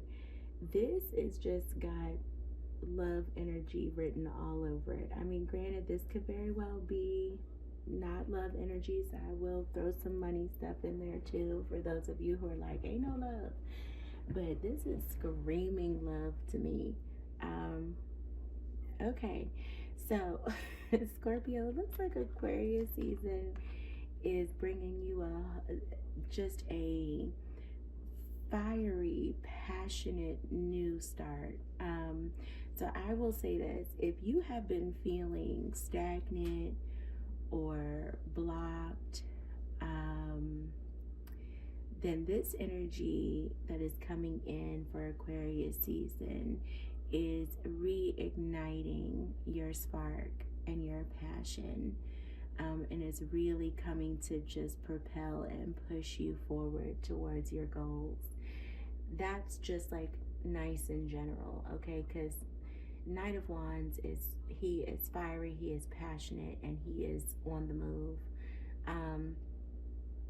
This is fast moving, fiery energy that has seen something that they want and they are going after it. So if you have been feeling stagnant, that is no longer happening in Aquarius season, okay? But the rest of this spread is just giving love romance to me. This seems like you have a very passionate partner who is going to be actively pursuing you during Aquarius season, who is coming in, or you Scorpio, are actively pursuing someone who you are very passionate and fired up about. But this just gives very hot and heavy, right? Very passionate, very fiery, but doesn't have a long staying power. But whoever is coming in hot and heavy. But when I look at the rest of this, you know, there may be some staying power here looking at the rest of this. And this is very exciting, Scorpio. Okay. Now, if this is about career, this is telling me, if it's about money and career, that business for you is going to be picking up very quickly. So this is telling me that you really need to follow your intuition at this time. That if you are just really listening to your intuition, it's going to tell you, you know, like where the money is, where the business is, and that by following your intuition in business, it's going to lead towards abundance for you and very good outcomes. So for those of you where you are not pursuing someone in love or romance, and this is more about business energy for you, then just follow that intuition, because it is driving you towards the money for sure, and you are going to have money quickly and business quickly picking up and money quickly coming in as a result. So that's beautiful. Your challenge here is the moon, okay? And this can speak to, you know, not trusting our intuition. It can speak to, you know, maybe that we need to really examine some of our past illusions, that maybe we didn't see things clearly before, and so now we're a little fearful if we're reading the room, quote unquote, correctly in the current circumstances. So this can be some old fears, some old illusions that are resurfacing under the current circumstances. We wonder if we're reading things clearly, if something is too good to be true. We start letting some old fears resurface in the dawn of a new circumstance. And when I look at the death card coming in as your subconscious shadow work here, right? Like the things that you subconsciously don't know, subconscious things that you're dealing with here, you have the death card. And so what this tells me is that, you know, there are some fears here over the start of a new cycle. Okay, so with the death card, there is the end of one cycle and the beginning of another. Something has transformed. And so in welcoming in this Knight of Wands energy, whether it's yours or someone else's, meaning you're pursuing someone else, you're passionate about someone else, or someone else is coming in passionate about you and you like it.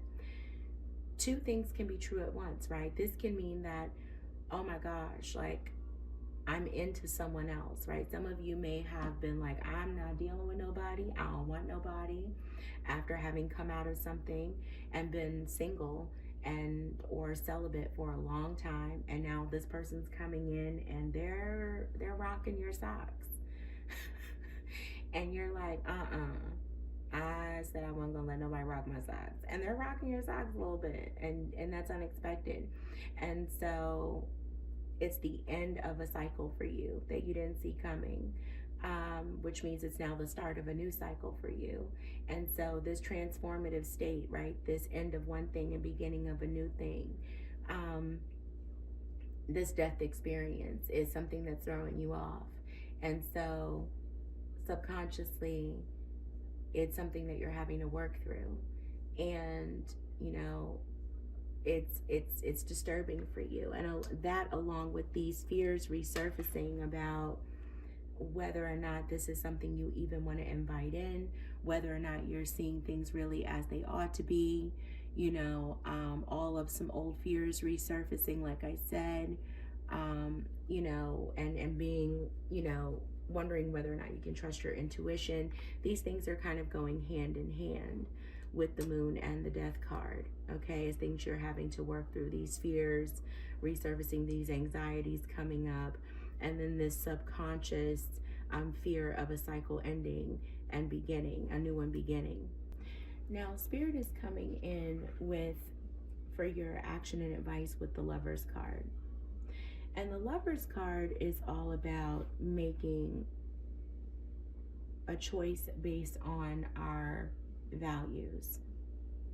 Yes, the Lovers is about passion and sexuality, but it's all about, you know, this angel bringing two people together who are divinely aligned in their values.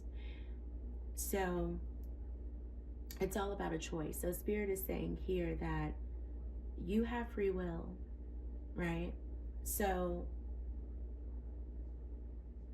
this inspired action that you've taken towards this person or this job, this business, this career, whatever this is, right, that you feel very passionate about, very inspired towards, that you've gone towards fearlessly, right? Then you've had some old fears come up to the surface. You've had some moments of reconsideration subconsciously because of this fear of a new cycle beginning that came out of nowhere, hot and heavy, passionately, furiously. And now you have to make a choice. And Spirit is saying, like, is this aligned with you, your values, who you are? Put the fears aside, right? Take off the rose-colored glasses. Throw the illusions aside. Is this divinely aligned to who you are? That is your advice. Just look at it from that lens. And if you look at it from that lens, then you will make the right choice as to how to move forward. Is this something that not only speaks to your passion, but is it in alignment, with your values of who you are on a spiritual level?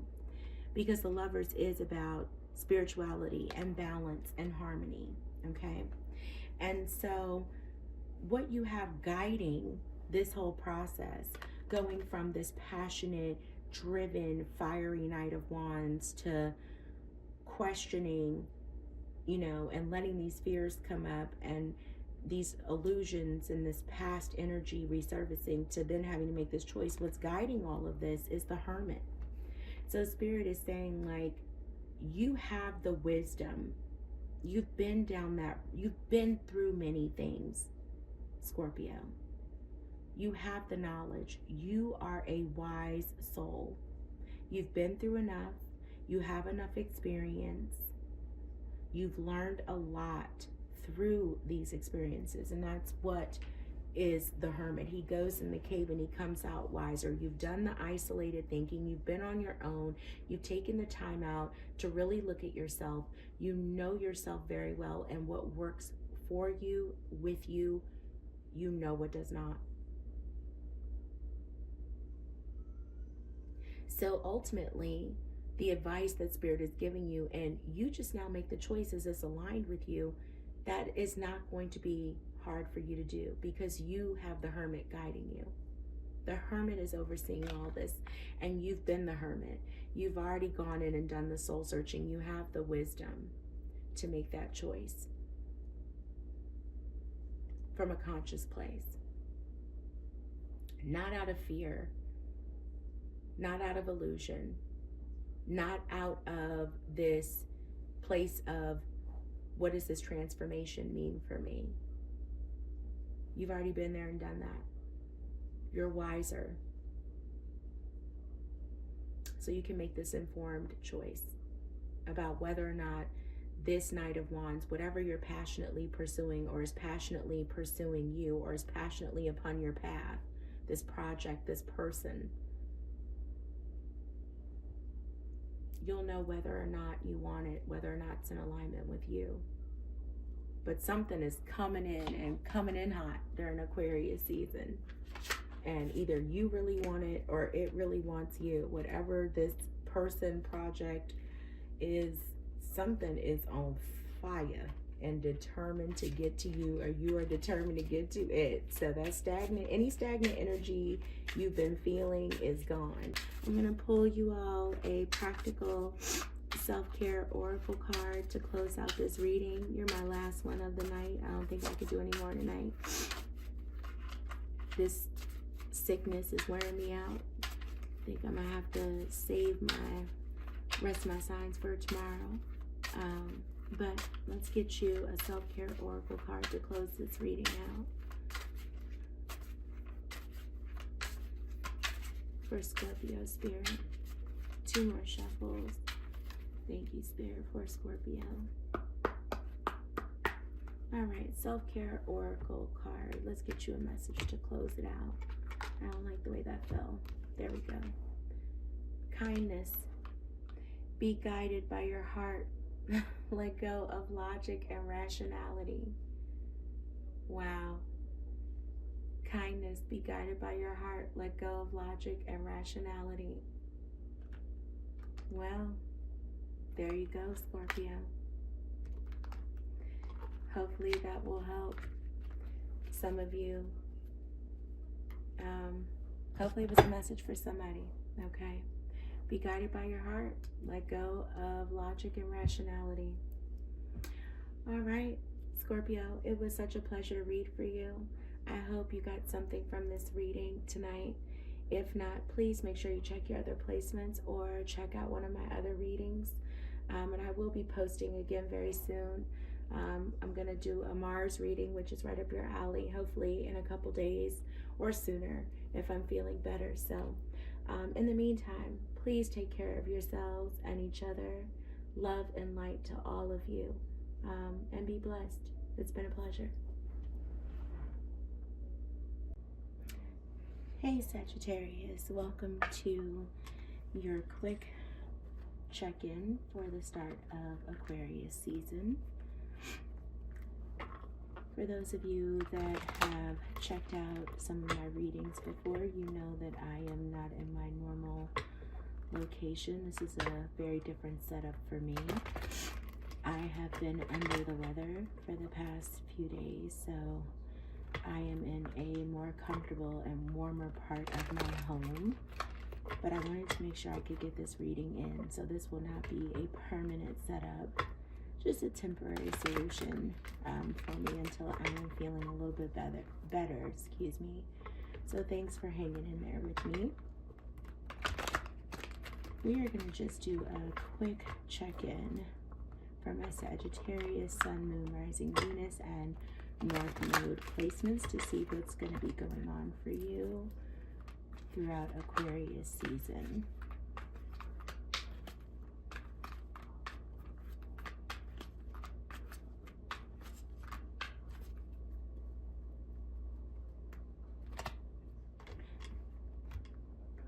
All right, for my Sagittarians.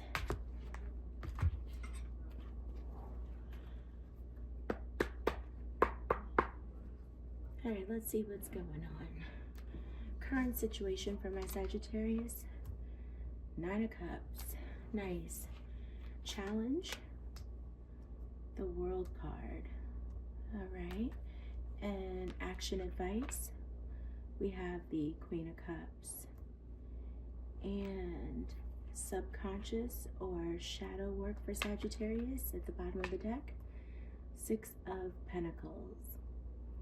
All right, Sagittarius placements. We are also going to get the overarching energy that's going to be represented by major arcana. We're going to look at your main line here, and we are going to add the numbers up to get a major arcana that is going to represent the influencing energy over your main spread here. So we have 9 and 21, which is 30.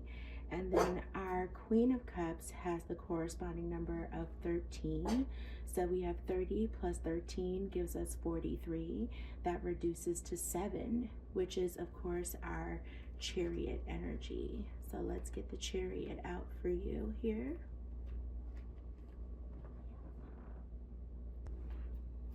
Okay.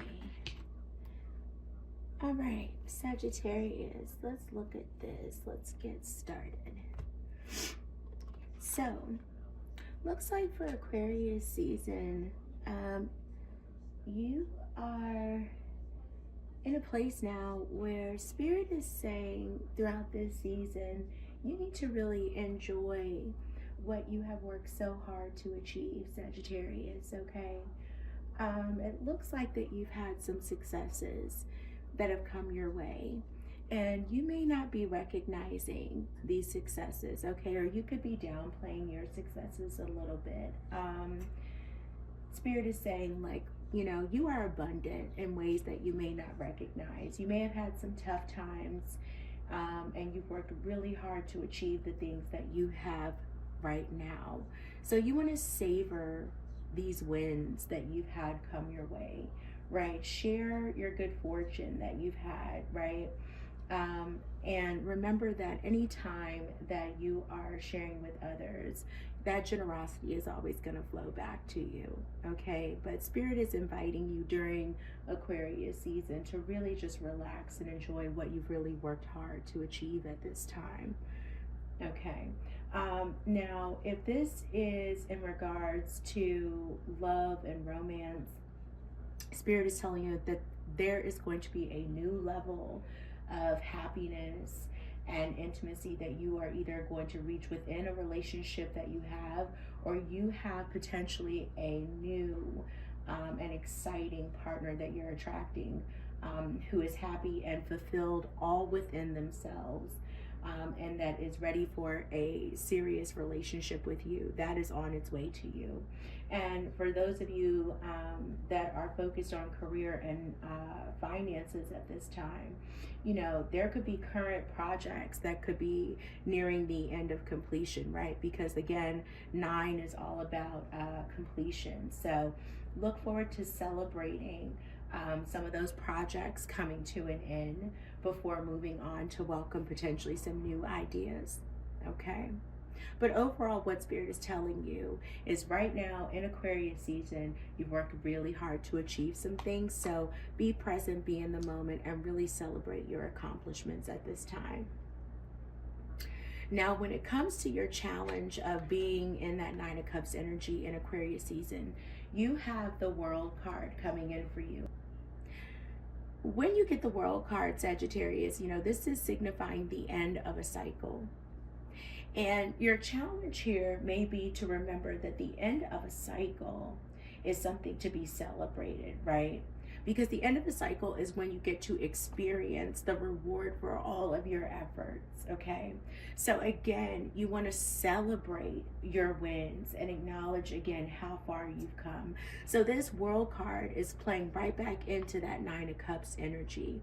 So Spirit is saying that you may be really challenged to see how far you've come, and also to get excited around what is yet to come. Because with the World card, we know one cycle is ending, but as one door closes, another door is going to open. Because when we see the World card, we know that with a cycle coming to an end, this signifies that you are now ready to begin a new journey, but now from a place of empowerment, right? You are not starting the new journey as you were in that same self that you ended your previous cycle, right? So now you are starting this next journey, this next level from an empowered place. Okay, so your challenge here is to be excited about what is to come. Not only to celebrate what you have just accomplished, but to get excited about what is to come. Okay, and this plays right into that 6 of Pentacles energy, which is in your subconscious fears, right? Or your subconscious challenge as to what it is that you don't see coming. And so, or what it is that you're struggling with, excuse me, Sagittarius, that you may not be aware of.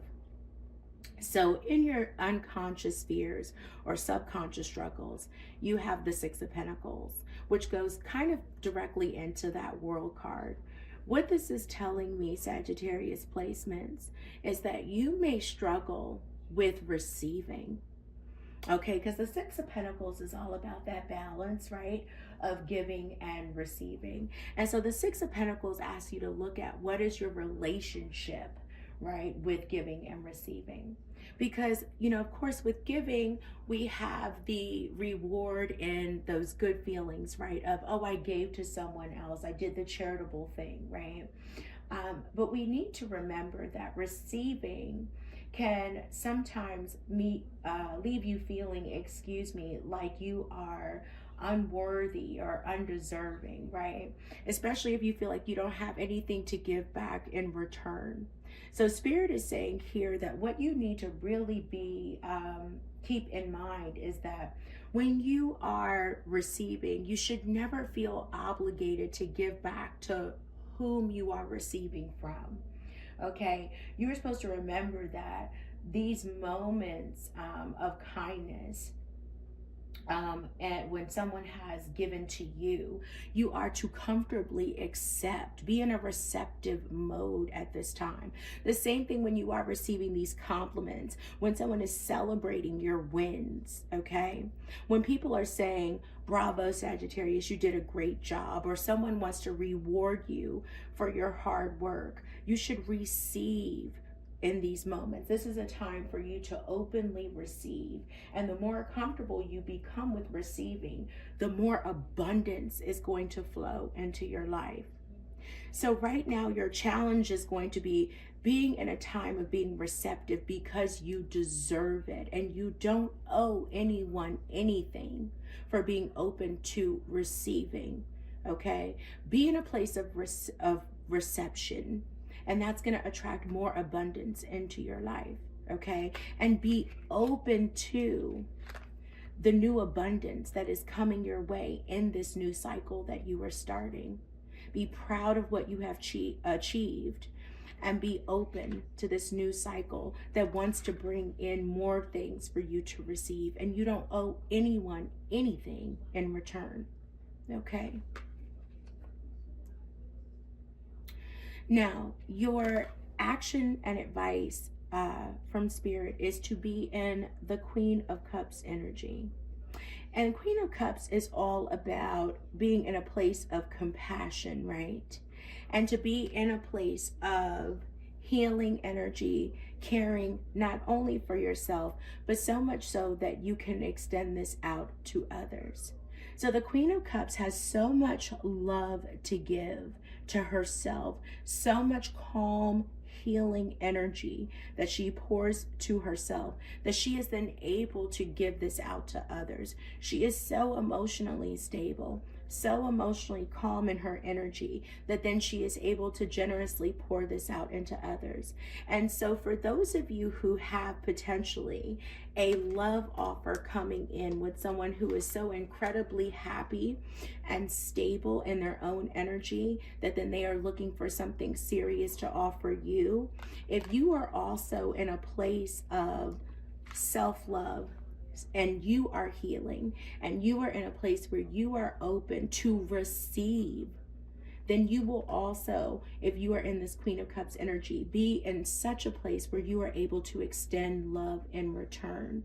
So Spirit is saying, action advice, love on yourself so much. Be in a place where you are so loved, you have so much love for yourself, that you are able then to receive more love from others and able to generously extend it out in return. Okay. Now, what is then feeding all and supporting all of this energy that is helping you stay in this mode of Nine of Cups with the World and Queen of Cups energy? You have the Chariot. The Chariot. Sagittarius, as I look, at the Chariot energy, right, which is water energy, Cancer energy, right? And then I see Nine of Cups, more water, Pisces energy. Queen of Cups, more water, Cancer energy. What I'm really seeing here is there is a lot of love of self, compassion for self, right? That is going to be your focus during Aquarius season. Aquarius season is going to be very much so about your inner joy, your inner happiness, you have to be focused on receiving in this new cycle that is starting for you during Aquarius season. This is about you celebrating this new cycle, celebrating yourself, celebrating your wins, allowing folks who want to celebrate you to do so, folks who want to do anything to love you, dote on you, pour into you. Allow it to happen this season, and do not feel like you owe anyone anything in return for doing so. And you have the Chariot backing you up and giving you momentum that whole way through, telling you, encouraging you in these actions. Receive, receive, receive. So if there is a mantra, a word for you for Aquarius season, my Sagittarius placements, the word I'm giving you is be in a place to receive. To receive. Beautiful. Okay. All right, Sagittarius, we are going to pull a self-love oracle card for you for Aquarius season to close out this reading. 2 more shuffles. Beautiful. Thank you, Spirit. All right, and let's close this out with ritual. To experience the magic of life, you must first practice it. To experience the magic of life, you must first practice it. Nice. Okay. So Sagittarius, I'm going to sit that there for a second. That is your overall message to support you through Aquarius season. Until I read for you again, be kind to yourselves, be in receptive energy, take care of yourselves and each other, and be blessed, love and light to each and every one of you.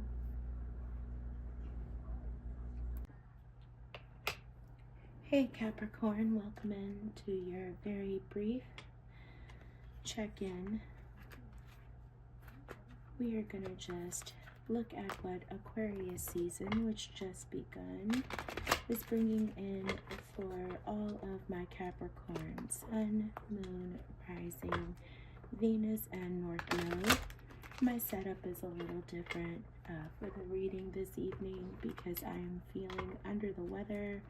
So I shifted my location to a more comfortable place in my home. I will be back in my normal reading environment hopefully very soon when I'm feeling a little bit better, but please bear with me for this setup for a couple readings, and if I sound a little bit muffled, I apologize. Like I said, I'm not feeling too great. We are just gonna do a very quick check-in with what you can expect to come your way in Aquarius season. So this is going to be for my Capricorns. Quick clarity check-in for Aquarius season for my Capricorn placements.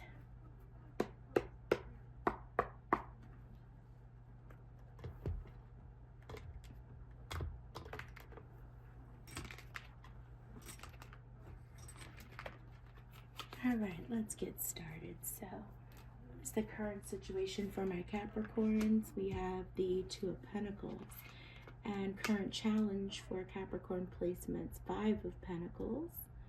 All right, and the action advice, 6 of Wands, very nice. And for our shadow card at the bottom of the deck, we have the 7 of Cups. Overseeing all of this, our major arcana is going to be a combination of our main line here. So we have 7 plus 6 is 13. That is major arcana 13. Death energy. Let me shift our Palo Santo and our cleansing energy out the way here. All right. Wow. Okay, Capricorn. Let's get right into it. So let's start by looking at the situation, current situation you'll be dealing with in Aquarius season. And you have the 2 of Pentacles.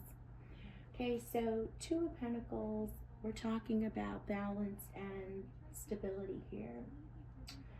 So, you know, immediately what I got for you, Capricorn, in general is, you know, this is really kind of, we get the Two of Pentacles a lot of times when we think about expansion, right? So anytime we're trying to achieve balance, right, is normally at a time of expansion. And during Aquarius season, especially with Pluto being Aquarius, right, a time of innovation and stepping out of our comfort zone. Immediately what I'm getting is that you may be trying to expand here in some area of your life, whether it's balancing a relationship, or whether that's romantic, platonic, right? Something in your career you may be taking on, or even something in your personal or spiritual journey. I'm getting that, you know, this Two of Pentacles is coming in because this is a time of expansion for you. But, you know, you're going to have to really leverage this Two of Pentacles energy in a healthy way. So you're going to have to, during Aquarius season, you're going to have to find that balance, right? That stability. So you're going to have to really try to take a moderate approach to what you take on and what you don't. So you're going to have to really use Aquarius season as a time to find that balance. And when you feel that things are in a place of imbalance, you're going to have to reach out for help, Capricorn, and not take on more than you can. This is going to be a time or season of really taking a moderate approach to things, because you're going to be juggling multiple priorities. In general, that's what I'm getting for you. Okay, so when it comes into your challenge during Aquarius season, Capricorns, what I'm getting from the Five of Pentacles is, you know, you may be focusing right now on your losses. Okay, you may be in more of a lack mindset at this time. It is really what I'm picking up on. And so when we are focused on what we lack, it can be really difficult for us to see that we have resources or help that is available to us. And that takes me back to that Two of Pentacles that I was just talking about, that during Aquarius season, because you're going to have so many priorities that you will be juggling, and that you may need to ask for help. The challenge is going to be with having so many things on your plate that it may be very hard for you to reach out and ask for help, or to even see that help is available to you during this season, because you may be so focused on what you don't have, or in that mindset of what you don't have. Okay, and that immediately is going to take me down to this Seven of Cups, because that takes us down to our shadow energy.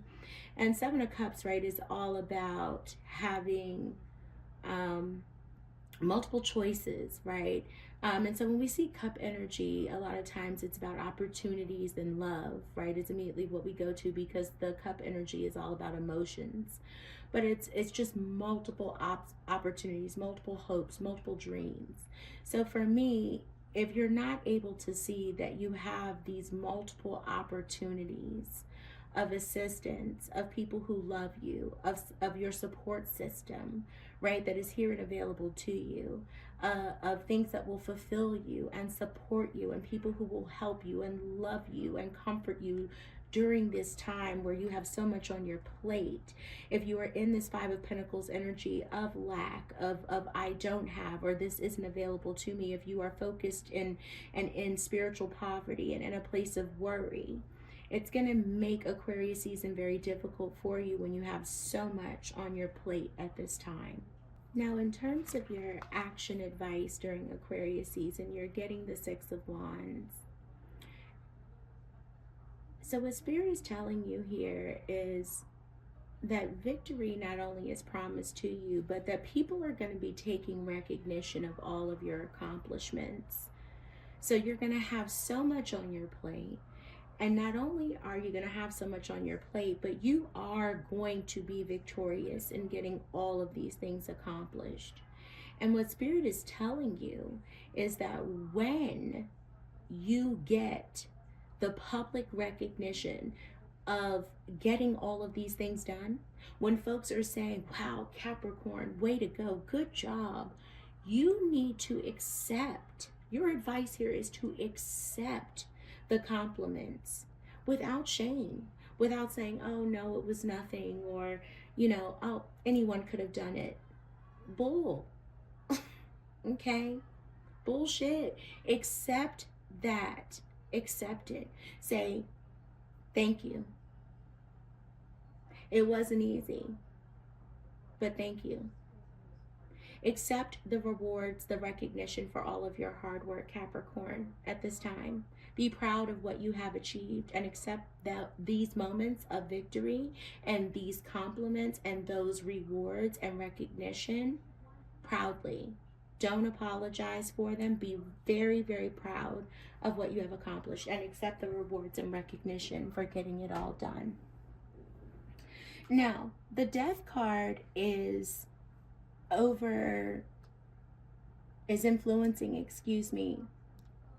all of this energy for Aquarius season for you. And the Death card is all about transformation and change. And so what the Death card is coming in to say about this main row of energy here, and even about your line of energy here, let's only use this as a lesson about you know, maybe what you are capable of in work, right? Because you are a hard worker. We know this about Capricorns, that you are able to work very, very hard. You take your business very, very seriously. But I think this is also a lesson for you, very much so, in about your relationships and how you show up.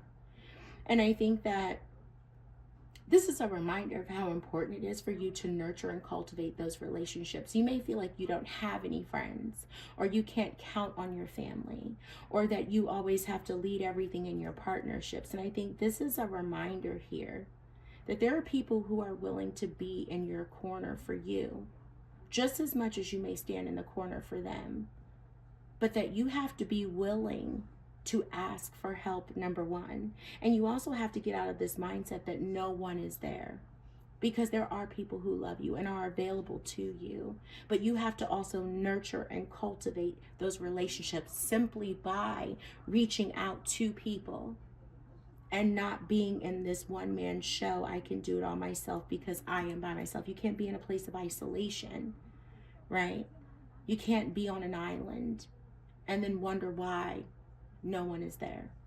Okay, so I think that this transformative cycle that you're going through, this metamorphosis, is not just about at work and accepting the praise for a job well done. It's also a metamorphosis in your personal relationships, your familial relationships, your friendships, and how important it is to nurture those relationships that you built over time, and your responsibility to those relationships simply by asking for people to show up for you the same way that you've shown up for them. Okay? Awesome. All right, Capricorns, let's pull a self-care oracle card for you to close this out. All right, normally I do these readings on Sundays, but I think I mentioned it at the beginning of your reading. I'm under the weather, so I'm doing it, I guess, later than I normally would. Oh, beautiful. Thank you, Spirit. A couple days later, or a day later. And so I usually do self-care Sundays, but self-care is good 7 days of the week, right? Oh, beautiful, Capricorn, you have received.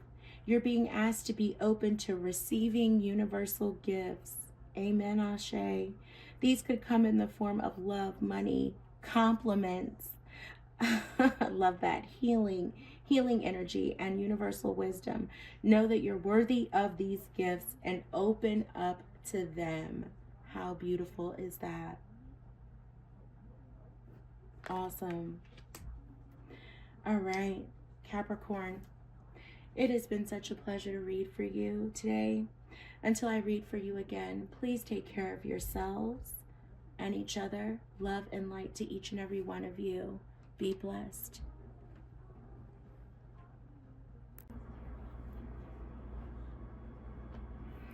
Aquarius, welcome to your quick check-in for the start of Aquarius season. I'm just going to do a quick clarity check-in for you. I am not in my usual space tonight for this reading. I am feeling a little under the weather, so I shifted to another part of my home that's just a little bit more comfortable and warmer. But hopefully I will be back in my normal spot when I'm feeling a little bit better in a couple days. So bear with me for this evening's reading, please. Okay, so this is going to be for Aquarius, Sun, Moon, Rising, Venus, and North Node placements. But really, if you have Aquarius anywhere dominant in your chart, this reading may be for you. As always, please just take the message if it resonates with you. If not, check your other placements. Or this just may not be your reading and come back for another at a different time. All right. We are going to get started for my Aquarians.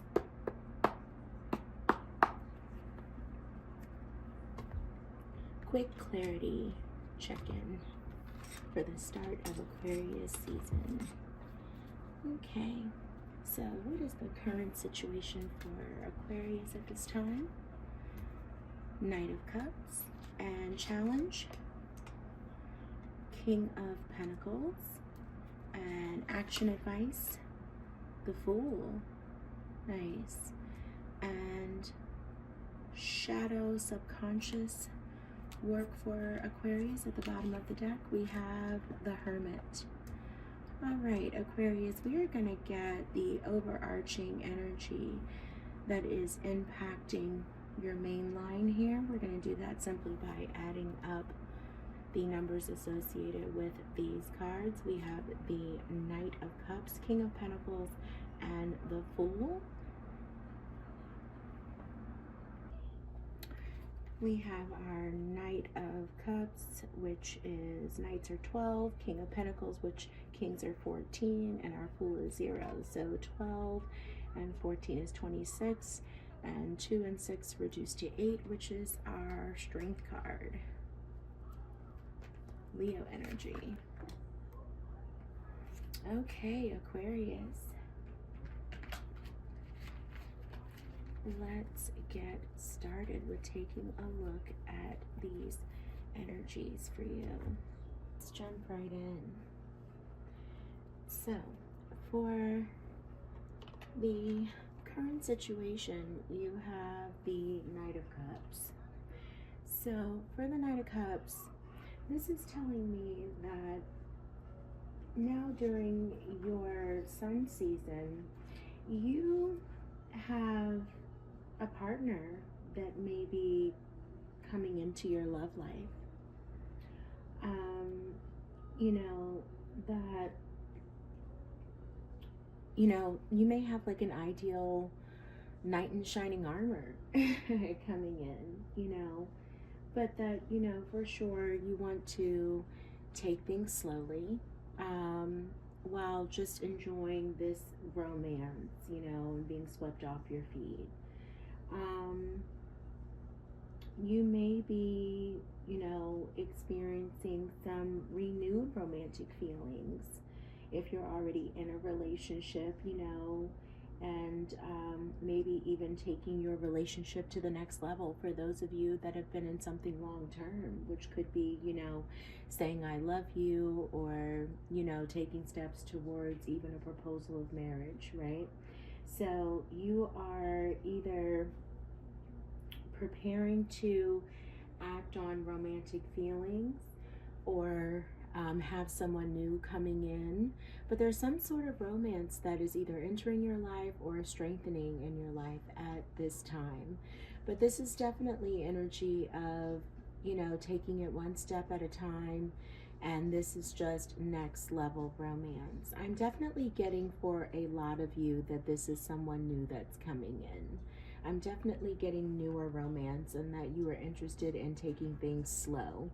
And mainly because of what I'm seeing as your challenge and your advice. Okay, so for your challenge, you have King of Pentacles showing up for you during Aquarius season. And for King of Pentacles, what I'm seeing here, or what I'm getting from King of Pentacles, I really believe that this is your energy as the challenge that's showing up here.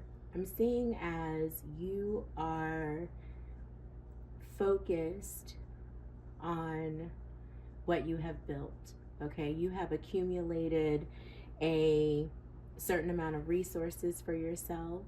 You have established a routine, a lifestyle that you are comfortable with.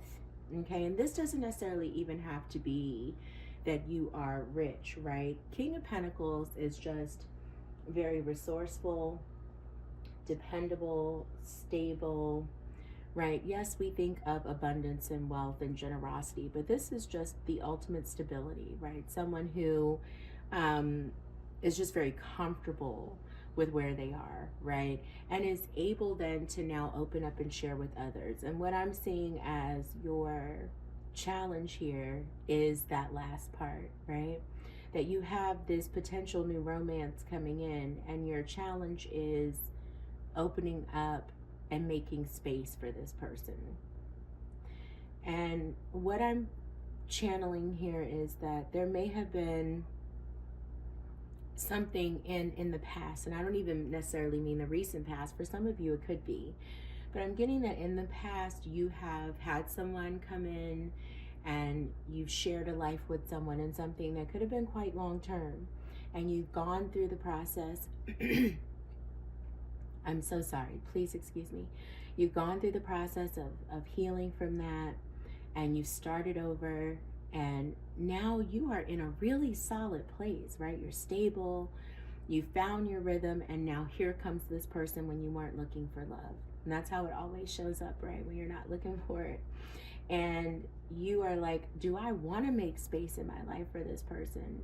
Do I want to share my resources, my space, you know, my remote control, my bed, my time in my day, right? Do I want to give up my alone time? Do I want to, you know, any of that stuff for this person that is coming in? And I think your challenge is going to be to open up and share your resources. And resources aren't just our money, right? It's our time, our energy, our effort. Do you want to give up any of that? Do you want to risk your security, right? You know, your safety to, you know, to make room for potentially this love that's coming into your life? You know, do you want to be in a place of vulnerability, right? Again, and I think that's going to be your challenge here. And along with that challenge, what we see as the shadow card, right, subconsciously, you have the Hermit showing up for you. And I think in your subconscious, that Hermit is there also as your shadow, saying that Spirit is saying here with the Hermit that you're questioning whether or not you've learned, if you're wiser now, if you've learned all the lessons from the past. Am I wiser now? Do I really know better than I knew before? Am I able to practice the discernment? Can I make better choices now for myself? Have I learned all the lessons that I needed to learn? You know, can I spot the red flags in a partner? Or am I just going to repeat some of the mistakes that I've made before in the past? You know? And so Spirit is saying that subconsciously you're also questioning whether or not you're wiser than you were before. So these two things are kind of making you more hesitant to let this Knight of Cups in, right? The Knight of Cups is here in Aquarius season for you. And between the, you know, the security that you've built for yourself and you questioning whether or not you want to open up, right? Like, do I know more? Am I willing to, you know, sort of, I've been in not even isolation, solitude, right? Very different than isolation. I'm really comfortable being alone, you know, but do I not want to be, you know, you're not trusting any of it right now. You're not quite sure. Am I okay with, you know, having a partner now? Do I trust what I've learned about partnerships? You know, So all that's kind of coming up for you. And so Spirit is saying for your action advice, because we get both in one, you know, it's not just Spirit saying here is a piece of advice, it's also action that we need to take. And Spirit is saying you need to take the risk. Okay, not to be foolish, but be the fool, right? This is when you are the fool, this is a calculated risk. And Spirit is saying, trust that you do know better. Trust in this potential new beginning, that you are wiser now, and that you will see any red flags, but it's worth taking the risk with this person showing up. You're going in not as Knight of Wands. You're not going blaring forward. You're trusting that you know better. You're gonna take it slow. You're gonna slowly open up your heart to this, and you are safe, and you are secure, and you are wiser, and therefore you can take a calculated risk towards a potential new beginning with someone. And also, what's overseeing all of this new possibility in romance, what's guiding all of this, is the Strength card. Okay, your inner strength, your wisdom, your courage, okay, your ability now to lean on your focus, your divine wisdom, your guidance from within, okay, all of that is there where you know better, so you're going to do better, you're going to choose better, okay?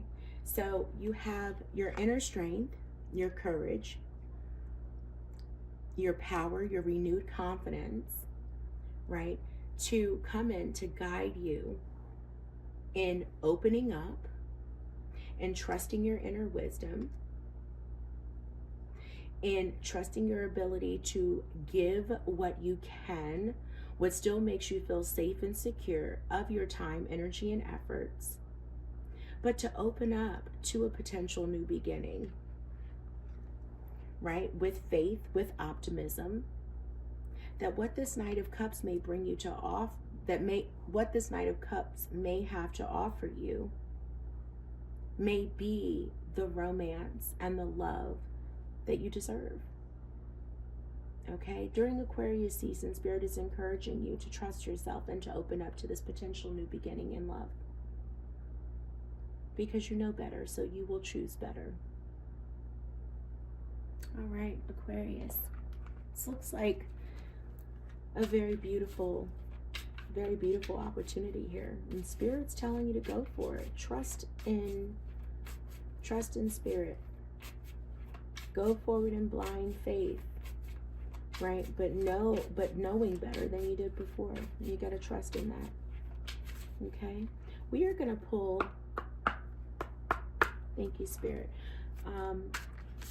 a self-care oracle card for you to guide you through your sun season. Spirit, can we get a card for Aquarius season? A self-care oracle card for Aquarius, Sun, Moon, Rising, Venus, North Node.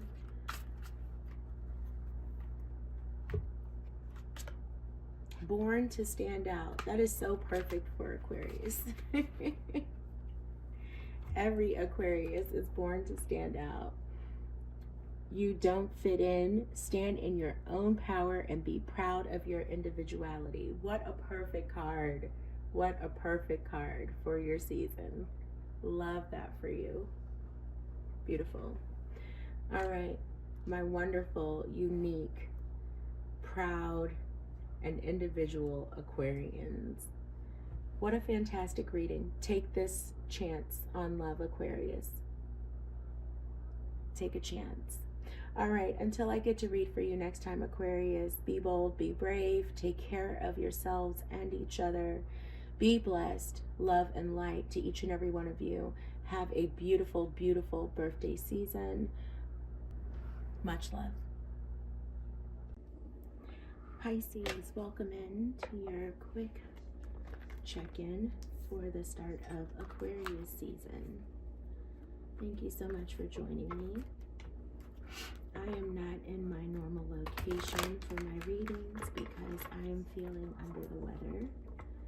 So I have moved to a more comfortable location in my home It's also a warmer location in my home. So please bear with me. I know it's not the ideal setup or the usual setup, but hopefully I will be shifting back to my normal area for my readings very, very soon. In the meantime, I wanted to just do a quick clarity check-in for all of my signs. And this one will be for you, Pisces, Sun, Moon, Rising, Venus, and North Node, to see where you are with the start of Aquarius season, which started today. So let's do a quick check-in with your energy. This is going to be for Pisces, for Aquarius season.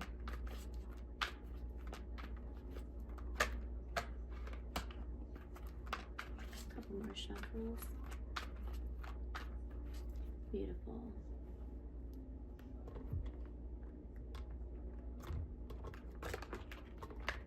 All right, Pisces, let's see what's going on with you for Aquarius season. Current situation for Pisces, 8 of Swords. And the challenge, 3 of Wands. And the action advice for Pisces, King of Pentacles. And the unconscious shadow for Pisces at the bottom of the deck, we have 3 of Cups. Beautiful.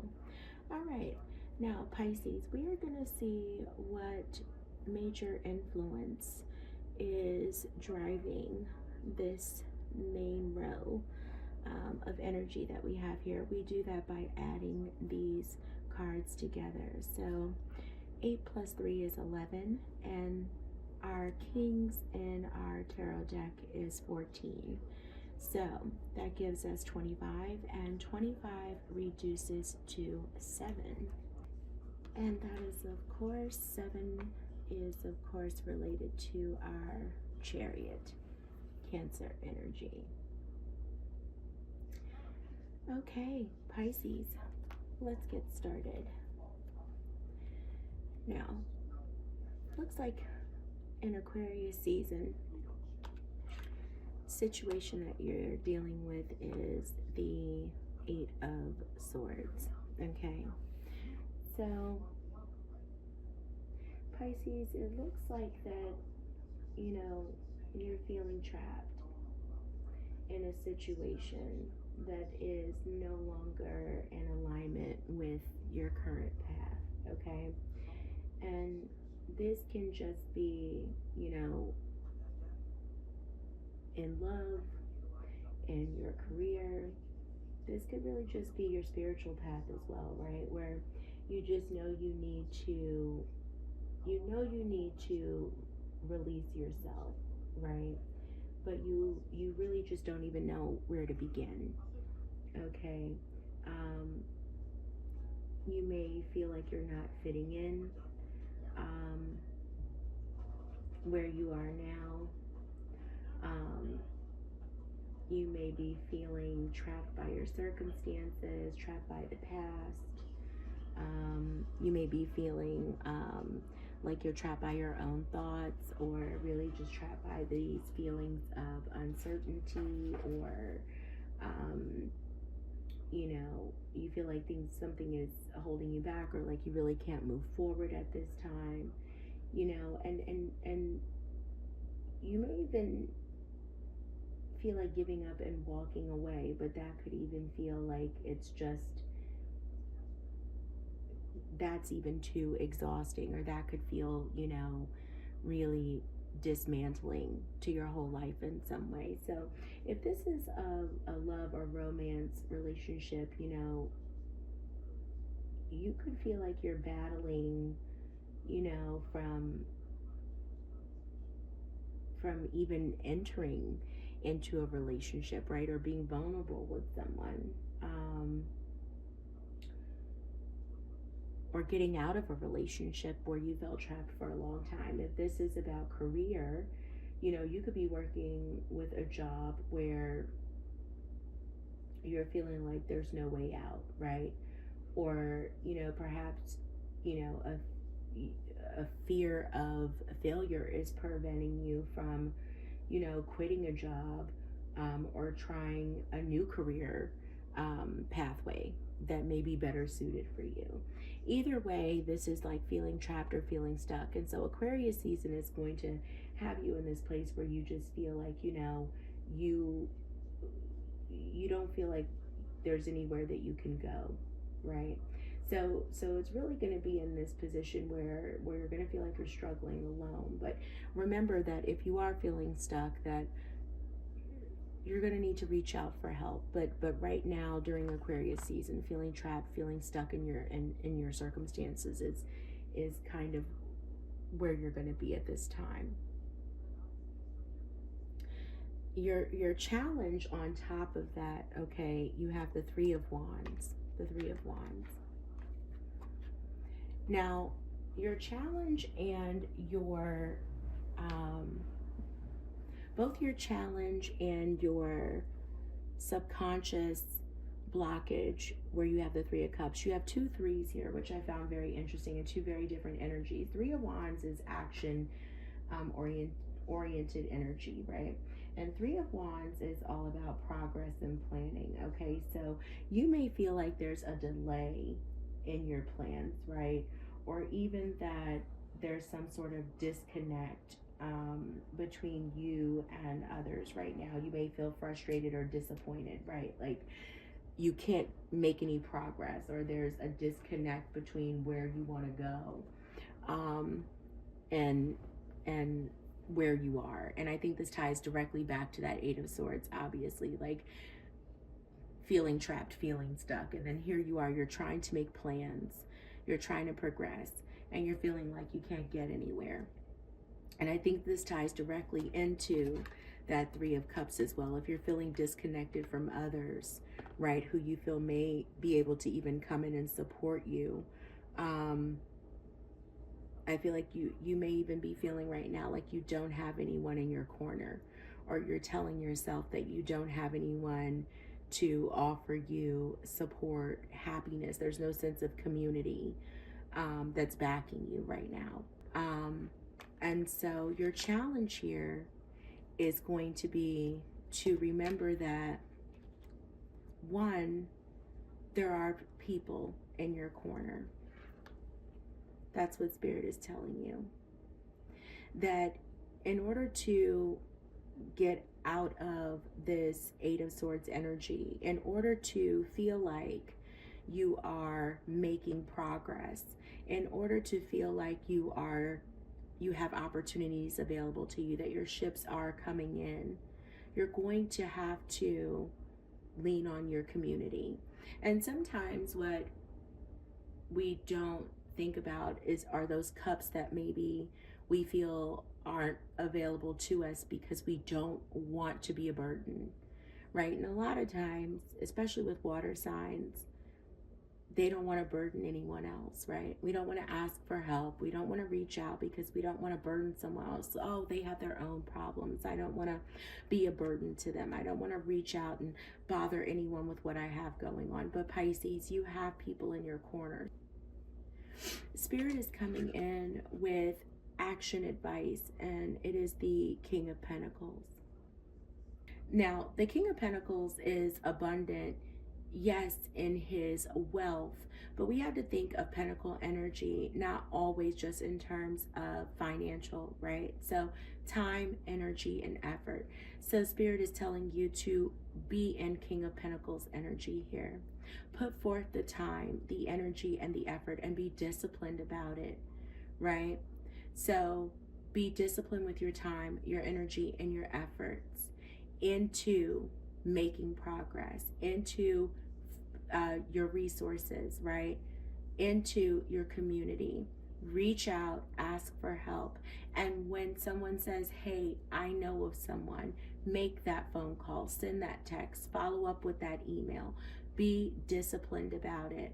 Set a schedule for yourself and really seek ways to get out of that Eight of Swords for whatever it is. So if it is, let's say, a career opportunity where you feel stuck, and you reach out to your community and someone says, hey, I know of a potential job opening at X, Y, and Z. Follow through. follow up and follow through with that resource. Send that email, make that phone call. You don't know where it could lead you, right? If this is about a relationship where you're unhappy, you know, and someone says, hey, I can point you to what's the word I'm looking for? A couples counselor that my partner and I went to, and it was super successful. Then send that email. Go home, talk to your partner about it. Send that email to that counselor and say, hey, we want to do, you know, I'm inquiring about setting up an appointment. If this is about being vulnerable in a relationship, purchase that book, right? And read about steps to healing your attachment issues, opening up, becoming more vulnerable, basically following through on what you need to do. If this is about getting out of a relationship you feel stuck in, right? A marriage, you know, seek counseling on taking steps towards filing for divorce, you know, or looking into what that's going to take for a trial separation. Start really leaning into follow through. Be disciplined about the follow through part. Put the time, energy, and effort, as the King of Pentacles would, into following through, taking the steps to make progress towards getting out of that Eight of Swords energy. And all of this is being supported by the Chariot. And the Chariot is all about intentional action, making progress through discipline, through intentional direction, taking control and moving forward. Okay, with willpower and control. So the Chariot has its mind set on something and goes. So the Chariot is driving you forward to take the steps to get out of that Eight of Swords. The Chariot is your driving force behind all of this energy for you to make progress, for you to tap into your resources, for you to embrace the King of Pentacles energy and be more disciplined towards the things that you want in Aquarius season. Okay, Pisces, you got this. You got this. Okay. All right. My lovely Pisces, we are going to pull a self-care oracle card, because even when we are driving forward to make changes in our lives, we need to have practical self-care. We need to take care of ourselves, pour into our own cup when we are trying to make moves and we are under a lot of stress and feeling weighed down and entrapped and stuck. Still need to take time out to take care of ourselves. So let's get a message from Spirit for how we can best do that at this time during Aquarius season. Thank you, Spirit. And Spirit has delivered. Pisces, you have financial goals. This is a hard one to see. Let me see. It says, set and reach your financial goals to achieve financial stability. Set and reach financial goals to achieve financial stability. Okay, Pisces. That has been an overview, a check-in for what you can expect throughout Aquarius season. I hope this message resonated for you today. If not, take what does resonate, leave the rest, or check your other placements. Until I read for you again, I wish you well on your journey towards getting out of this Eight of Swords energy.